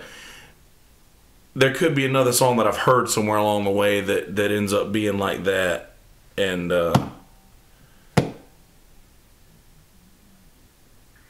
send it to your dad by all means. I'll tell you. My mom. I don't speak to my mom. My stepmom is a beautiful person. I love her to death. She is one of the greatest people that I know in my life. And mostly because she put up with me being a little fucking asshole my whole childhood, and stuck with my dad even though I was probably really trying to prevent that, and I was just a shitty kid. And I found out who my mom was, my real mom, one day. And once you see something, you can't unsee it. And when you find out somebody who's supposed to take care of you and show you how a woman should treat a man, and I use all these terms understanding that it might not be PC for a lot of folks, but you have to understand I'm just speaking on behalf of my experience.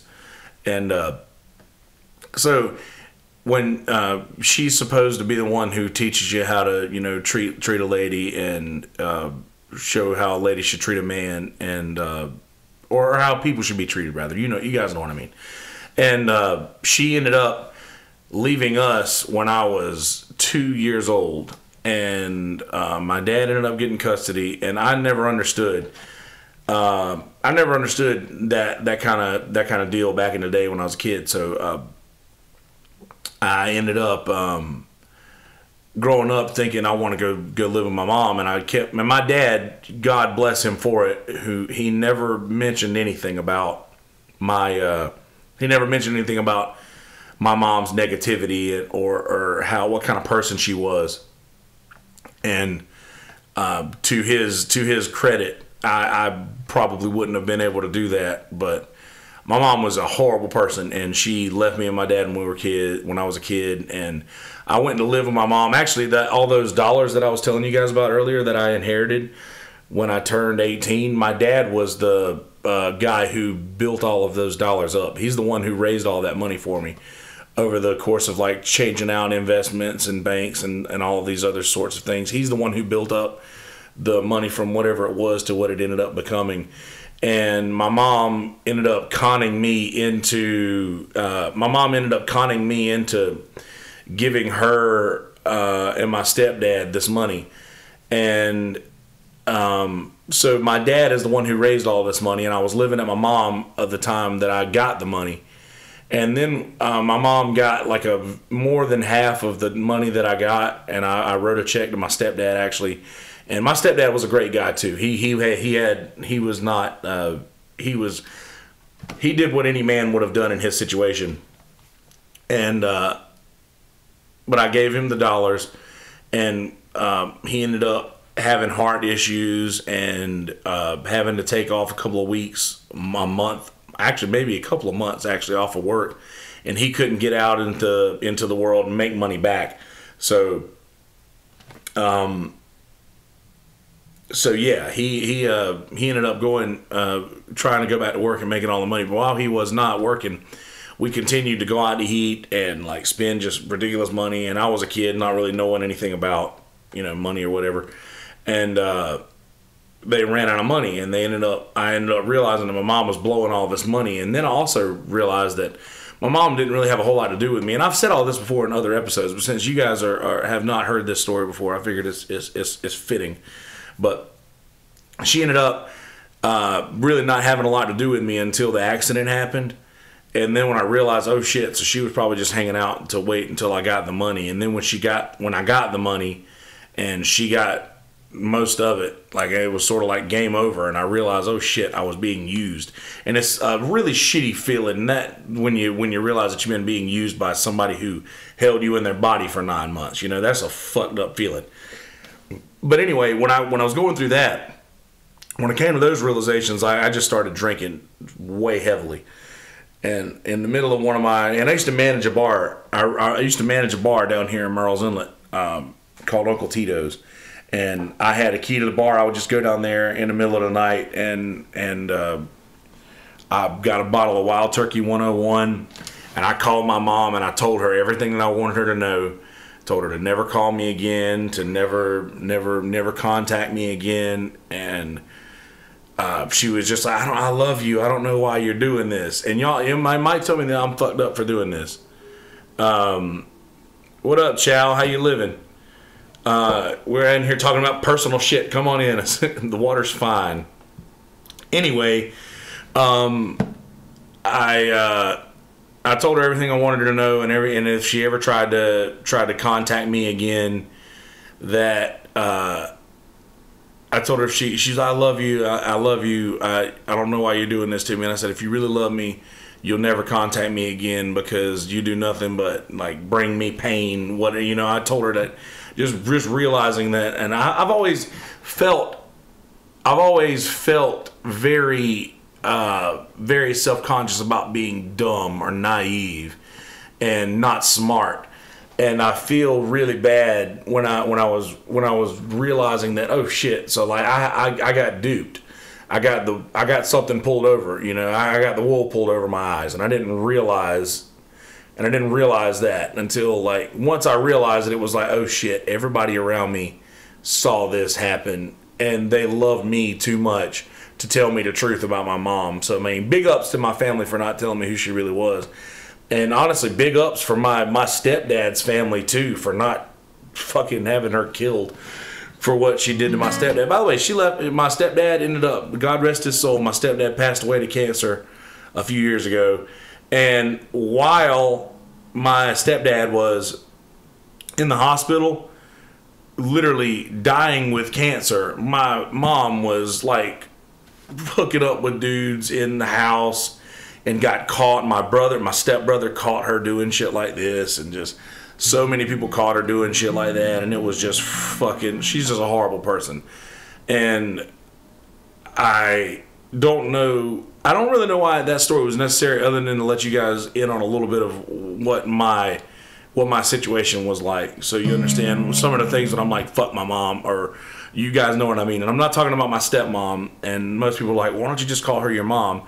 Well, it's because I've said so much shit about my real mom that is true, that is horrible, that I'd rather just continue to call my stepmom. So, but speaking of my stepmom, my dad, and my real mom, I wrote a song about all of it, and it was called "My King's Wisdom." My dad is a very religious person, very, very Christian man, and he preaches sermons every now and again. He's not exactly a preacher, but he's not exactly not a preacher either. Exactly, Twilight. It has. I have to get it out. So that's what I use this for. Like this, anytime something like that gets on my mind, I use this as a way to vent it out. But I was doing a Bible study called back in the day, and we did one on the prodigal son. We did one on the prodigal son about how for those of you not familiar with the prodigal son, there was a king who had two sons, and whenever they both came of age, the king said, I can give you your inheritance now, and you can go out into the world, or you can stay here with me and you can work and you can build your inheritance even more. So the one son says, I'll take my shit, I'll take my money, and I'll go. And that's how that ended up happening. And he ended up going out into the world and partying it up and living a secular life and living a life that was not considered Christian or godly. And he ended up coming back, and the dad accepted him, and they threw a party. And after he had lost everything, he came back, and his dad raised him back up and gave him all the stuff again. And the other brother was like, well, why did you do that? I've been here the whole time. Where was my reward? And the brother was like, or the dad was telling the brother who stayed, well, your reward has been here the entire time. Your reward has always been here. You've already gathered your reward because you are here, and you are my son. Your brother was lost, and now he's found. So it's time to slaughter the fattened calf and have a feast. So there's a line in the song about the fattened calf is still living, which means that I haven't returned home yet. But in a sense, this song gives closure to the fact that I sort of have returned home, though I haven't physically done so. So this song is called My King's Wisdom, the Prodigal Song, and I wrote this for my dad on Father's Day a few years ago.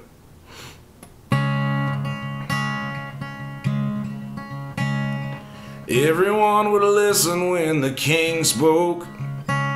Like candlelight I'd glow around his words. Those stories that he told by now 1,000 times still send my mind all fluttering like a bird. The foot of his throne to me was a classroom, and if I didn't learn it, damn sure ain't his fault. But I'm hearing those same words now falling out my mouth, and I'm spreading my king's wisdom like a good prince ought. Well, the fattened calf's still living, but my kingdom all should know. When the trumpet sounds from glory, I'll be on the side with hope. When I finally meet my maker after all that we've been through, I'm gonna thank him both for Jesus and a king like you. Thank him both for Jesus and a king like you.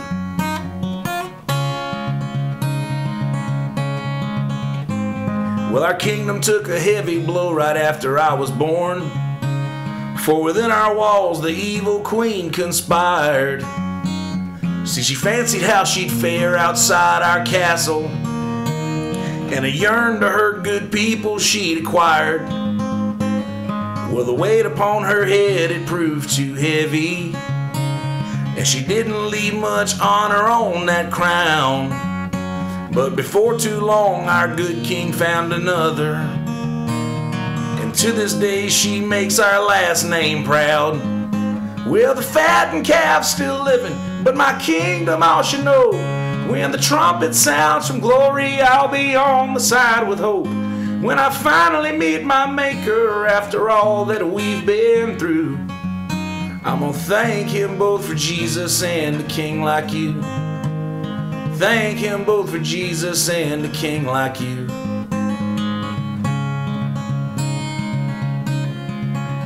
So I guess in my mind we're a royal family, and I also guess some fairy tales come true. And I struggled far too long with what I was lacking, almost forgot I still was part of you. Well, they say a prince reflects upon his kingdom, and I've lived through times I hated that was true. Well, I've done my best to be someone I'm proud of, but a prince should also make his king proud too. Well, the fattened calf's still living, but my kingdom all should know that when the trumpet sounds from glory, I'll be on the side with hope. And when I finally meet my maker after all that we've been through, I'm gonna thank him both for Jesus and a king like you. Thank him both for Jesus and a king like you. Thank him both for Jesus and a king like you. Thank him both for Jesus and a king like you. Song I wrote for my dad called My King's Wisdom.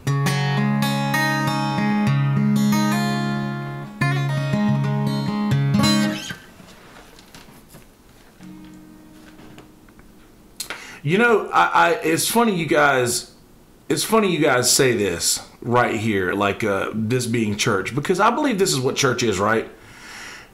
And there's so many people who want to go to church on Sundays and be seen in church, and nobody who wants to be changed by God. And I say nobody, and that's probably a harsh. That's probably a doesn't represent as many of the people as I think, but this is like it did that 100%. Thank you so much. Thank you guys so much. Seriously, but seriously, like, is this not what church is? And I say that so many people want to go to church to be seen there on Sundays, but they don't want to be changed by God. And I grew up in the setting to where if you go to church and you leave feeling the same way that you did when you got there, then you haven't been to church yet.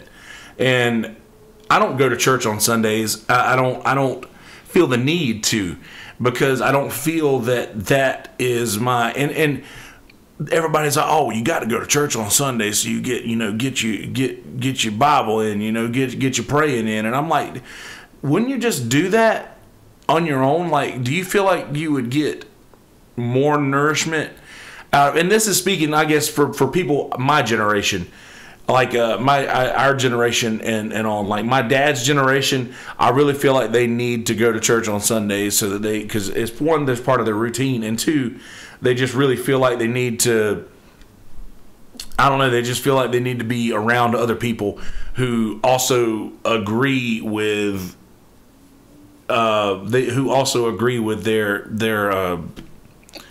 religious affiliation.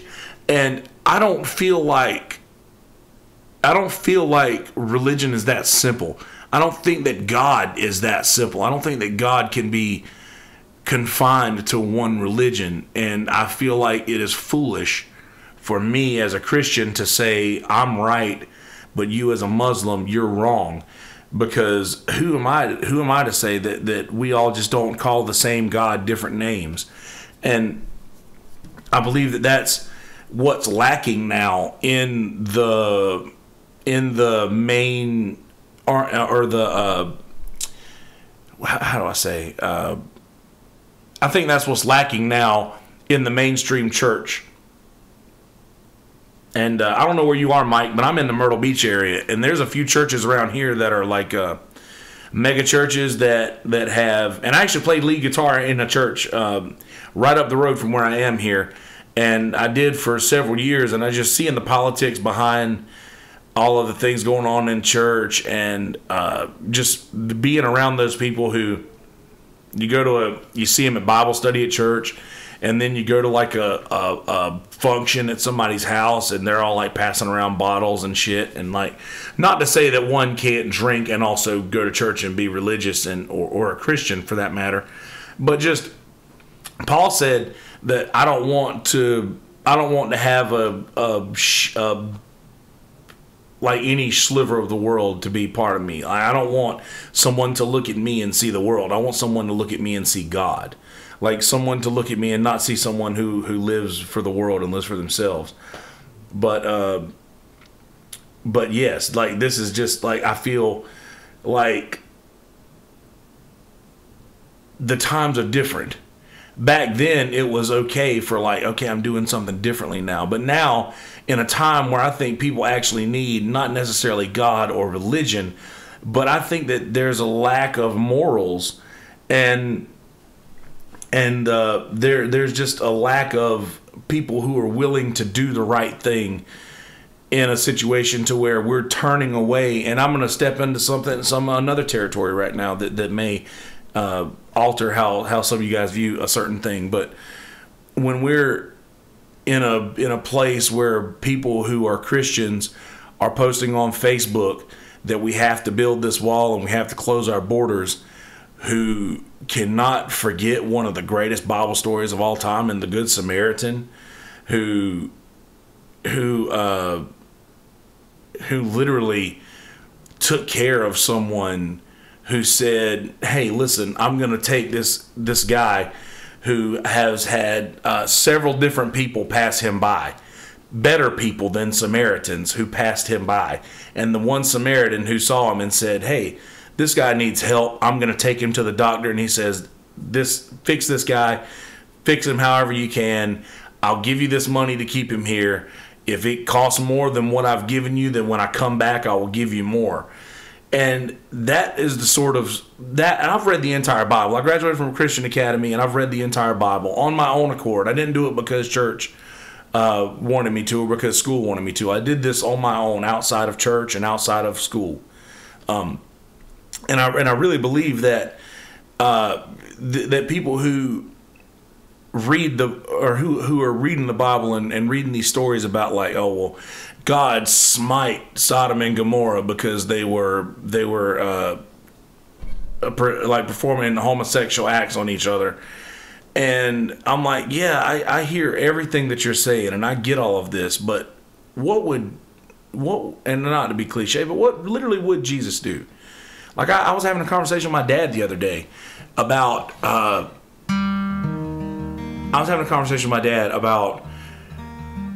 about the wall and things, about border control and border security or whatever have you. And I was like, seriously, what would Jesus do in this situation? And a lot of people, I think, have gotten so close to Jesus and gotten so close to talking about all of these things, and I believe that they have kind of veered away from what he would actually do.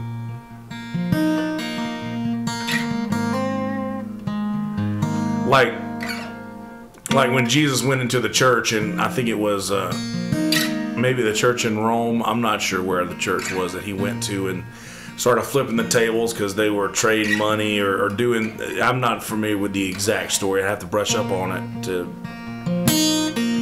talk about it more in depth. But I went to a church one time to see a band called Hillsong, and they were really, really one of my favorite bands, and still are. I love Hillsong. They're great. There's few bands that are as good as them. But they had a Christian bookstore inside the church, and I was like, isn't that what Jesus kind of like flipped tables and shit for? And also, another thing I believe, random side thought, I believe that a church should be able to lose their ability to be tax exempt if they are caught using the money in an unwholesome way, like Joel Osteen and that fucking church. Because forgive me if there's any Joel Osteen fans in here or whatever have you, but listen, that guy is not good people, man. I'm sorry, and I feel like he's a slimy person, and I just don't see the need. And I'll tell you how to tell the difference. I loved Billy Graham. Billy Graham was a beautiful soul, and his son Franklin Graham is one of my favorite people in the world. One of the greatest books of all time is a book called Yeah, the TBN stuff is not cool. Like all of the Bible Network stuff, like that Jack Van Imp and all those guys. That's not what this thing is about. But I love Billy Graham. I love Franklin Graham. Rebel with a Cause is a brilliant book written by Franklin Graham, Billy Graham's son. If you want to know the difference in somebody who is about God's work and somebody who is about getting paid, go Google right now. Hell, we're screen grab. Let's do this right here. Let's do a picture of, let's see, Joel Osteen's house. Did I get in that? Did I get that in there right? There we go. Joel Osteen's house. Image results. Look at that. Look at this. That's Joel Osteen's house. All right, now check this out.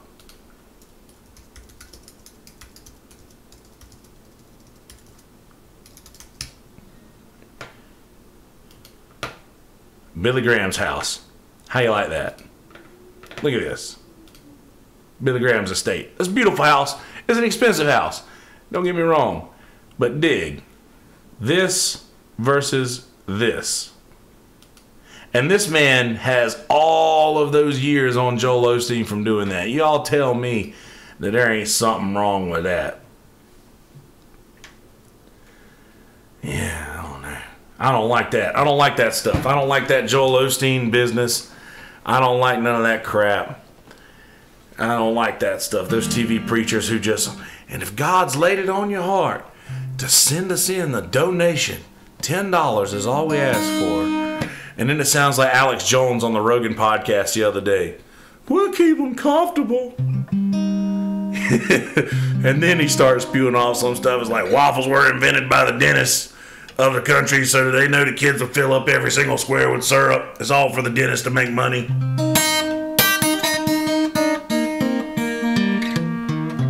They remind me of the church people in True Blood. Y'all remember the church couple in True Blood that what was his name? I can't remember.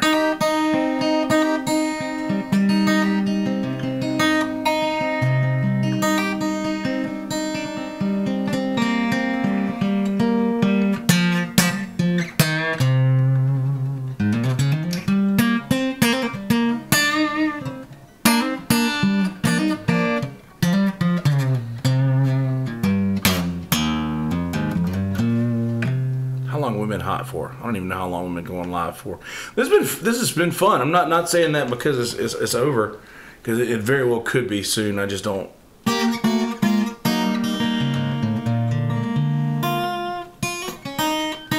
That's the difference, I think, in a lot of preachers and a lot of preachers and I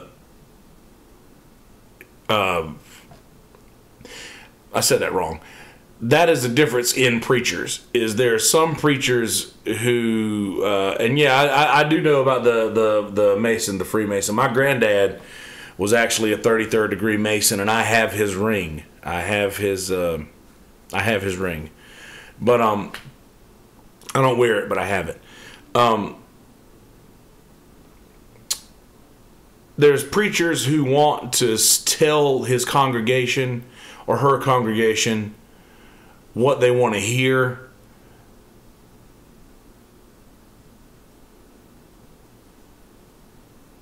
I didn't know that about Billy Graham meeting with every president.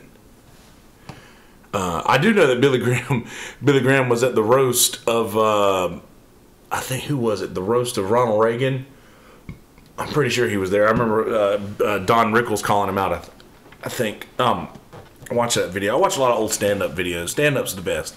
But I feel like a lot of preachers want to tell the church what they want to hear so that they'll come back the next week. But, man, I grew up, my dad goes to a Methodist church, which Methodist is very, that's right. He did, didn't he?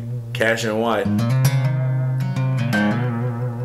I believe that they want to tell you the things that you want to hear. Like I said, my dad went to a Methodist church and goes to a Methodist church still, and they're more along the lines of the good side of the story, and we want to tell you, want to tell you the good side of the story, and there's no, Methodist is very like Catholic in a way where there's a lot of stand up, sit down, in a lot of the things in like the Apostles' Creed, and like I believe in the Holy Spirit, the Holy Catholic Church, the communion of sins, or forgiveness of sins, the communion of saints, and all that stuff. But it's very, very, very Catholic. But the high school that I went to, the Christian school that I graduated from, was at a Pentecostal holiness church. Which, if those of you not familiar, they're the fire and brimstone, and it's a lot of revelation preaching, a lot of we are living with the potential of going to hell and stuff like that. And there was a lot of that going on in the church, and a lot of speaking in tongues went down. But there was a lot of toe stepping. That's what they called it. The preachers back in the day would say, I came to church because I don't mean to step on no toes, but if some of y'all out there feel like I'm stepping on your toes, you might have needed to hear this, or things of that nature.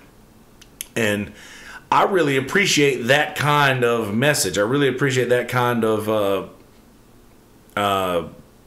preaching. I honestly do. Like Hope Faith sounds like a non-denominational, and there's a lot of non-denominational churches that I've also been a part of. Like when I first started playing music, it was all in church. Everything was in church. It was all church bands. Me and my buddy Chris Burks were sitting out here going, Lord, I lift your name on high. Lord, I love to sing your praises.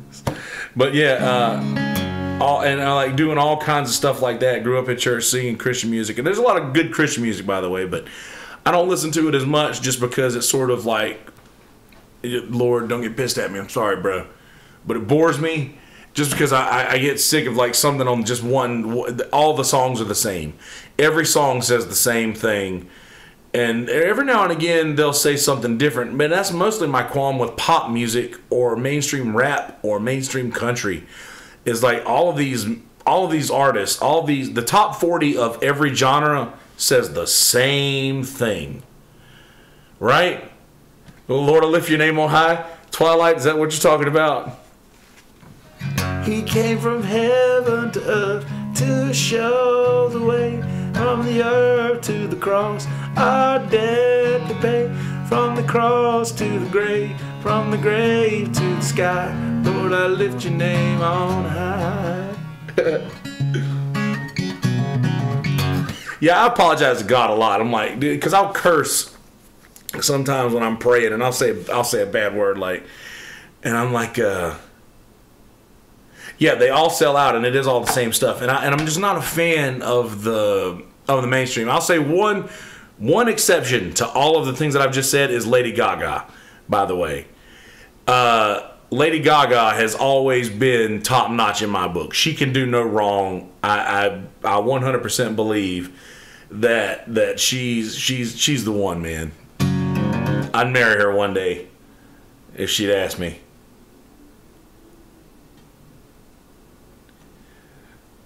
Jesus don't like killing no matter what the reasons for, and your flag decal won't get you into heaven anymore. Which one's that? That's good.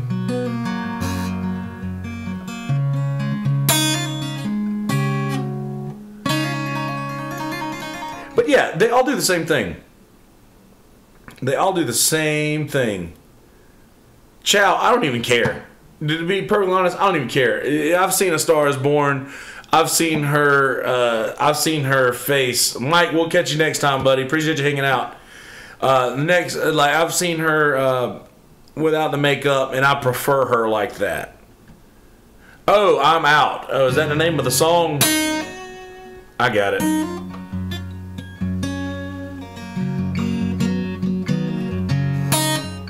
Jason Isbell is a guy who's been on tour with Prine. I don't know if you're familiar with Jason Isbell. He's probably my favorite living songwriter.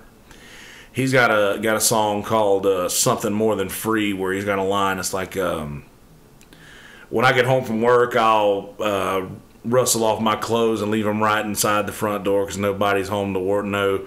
When I get home from work, I'll call up all my friends and we'll go bust up something beautiful that we'll have to build again. And the hammer needs a nail. the hammer finds a nail and the freight train needs the rails. I guess I'm doing what I'm on this earth to do. And I don't think on why I'm here where it hurts, but I'm lucky to have the work. Sunday morning I'm too tired to go to church, but I thank God for the work. And those lines just fucking spoke to me like, yeah, Shallow is beautiful, by the way. I just like being, I don't think of why I'm here where it hurts. I'm just lucky to have the work. Sunday morning I'm too tired to go to church, but I thank God for the work. It's just beautiful. And Twilight, I'm with you. I know that she isn't, but even if she was, I wouldn't give a shit. I wouldn't care. I think she's the best musician that has been in the top 40 in a very long time, and I understand that that's including Bruno Mars. And Bruno Mars is very good. Bruno Mars is very, very, very, very talented artist. But I feel like a talented artist can wear out their welcome, so to speak. You know, like I think that they can, literally wear out their welcome. I believe that they can, like when Bruno Mars did the Uptown Funk, which is great, and I mean the whole song is awesome, and it's great nostalgia for people who like that stuff, and I really, really dug it when it came out, but then it just got overplayed too much. And then I feel like the same thing has happened to Chris Stapleton, who is a very, very, very good artist and has very good music, but everybody's judging him by Tennessee Whiskey when it's actually, instead of you're a smooth Tennessee whiskey, sweet strawberry wine, you're as warm as a glass of brandy, which is also something told me that it was over when I saw you and him walking. It's an Etta James song. I saw you and her walking, but Etta James wrote that shit. And I would rather go blind, boy. She wrote that song, and she gets none of the credit for that. And it's all over the radio now. And a lot of people are knowing Chris Stapleton from Tennessee Whiskey and all this shit. And I feel like, not that he's worn out his welcome, but I just really feel like, and the same with when Darius Rucker did the wagon wheel thing, man, like it just skyrockets you to the next level. And not necessarily you've worn out your welcome, but it's like, okay, we get it. Like that's a really, really good song, but I just feel like, and I still get requests for it all the time. And we've removed it, and you guys know, or if you didn't know, I'm in a cover band called Cornbread, and I'll actually link up the Cornbread page if you guys want to give the Cornbread a follow.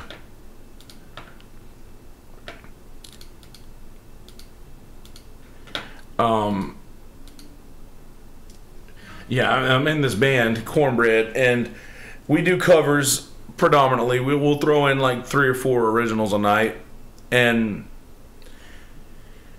I just feel like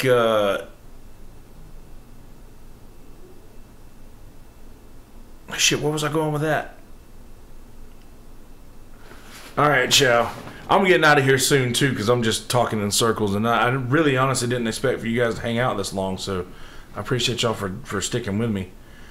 Oh yeah, the 5'4", dude, Twilight, that documentary was so damn good.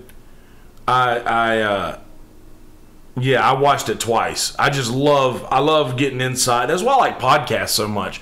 So I don't really listen to music a lot because it's what I do for work, and I don't really find myself listening to a lot of music. But I listen to a lot of podcasts, like a lot of podcasts, and I really want to get inside people's heads.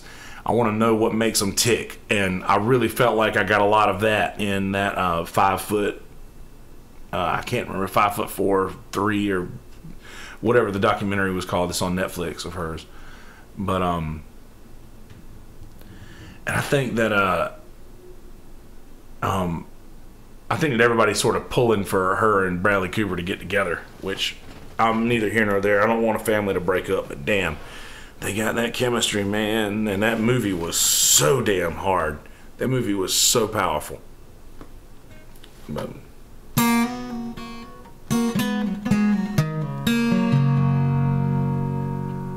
right on, diving. 5'2", there we go. Yeah, and if any of you guys want to friend me on here too. I'm not so skittish about putting my name and shit out there as Brother Jamie, but yeah, get friend me up on the interwebs, on the Facebook too. So.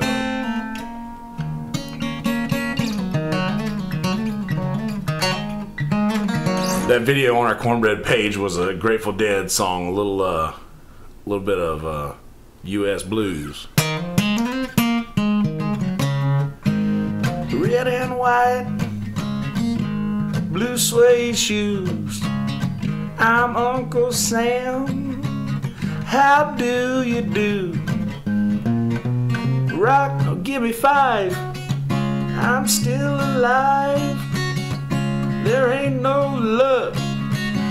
I learned to duck.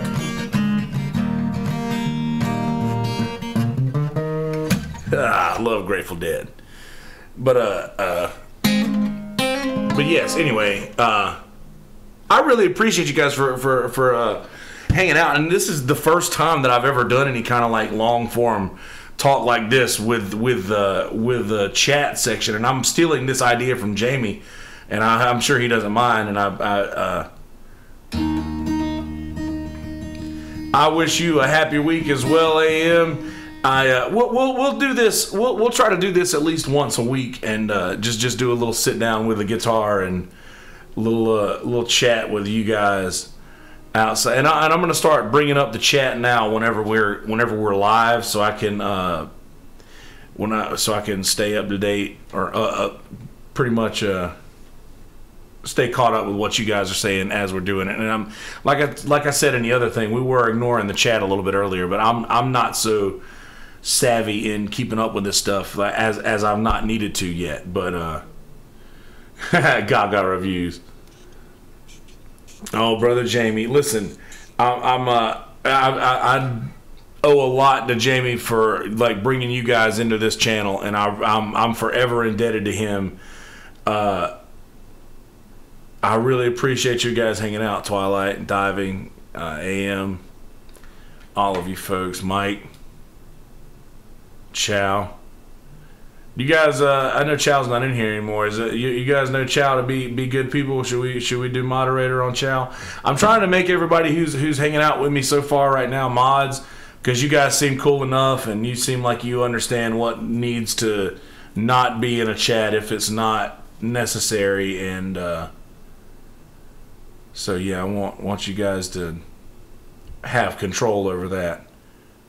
But yeah, so this is the this will be like I said, this will be happening over regularly in the future. Definitely at least once a week, maybe even more than that, because I'll get bored and I'll just be sitting around in here doing nothing. Shit, I might do it again tomorrow. I don't fucking know. But yeah, if you guys want to get in here and talk about the Bible or talk about Netflix shows or stand-up comedians or any kind of bullshit, I'd be more than happy to log in here and chat it up, which is every now and again. So yeah, anyway, I've probably taken enough of your time already, guys, and I can't. And yeah, I noticed, Diving, you were in the comments on the other ones that we didn't have a lot of people watching live in the last episode that we did, and I'm not used to a lot of folks watching me live. I'm not used to having a lot of people in the chat section, and I'm not used to this. So this is definitely the first time I've been a part of something that's this widespread.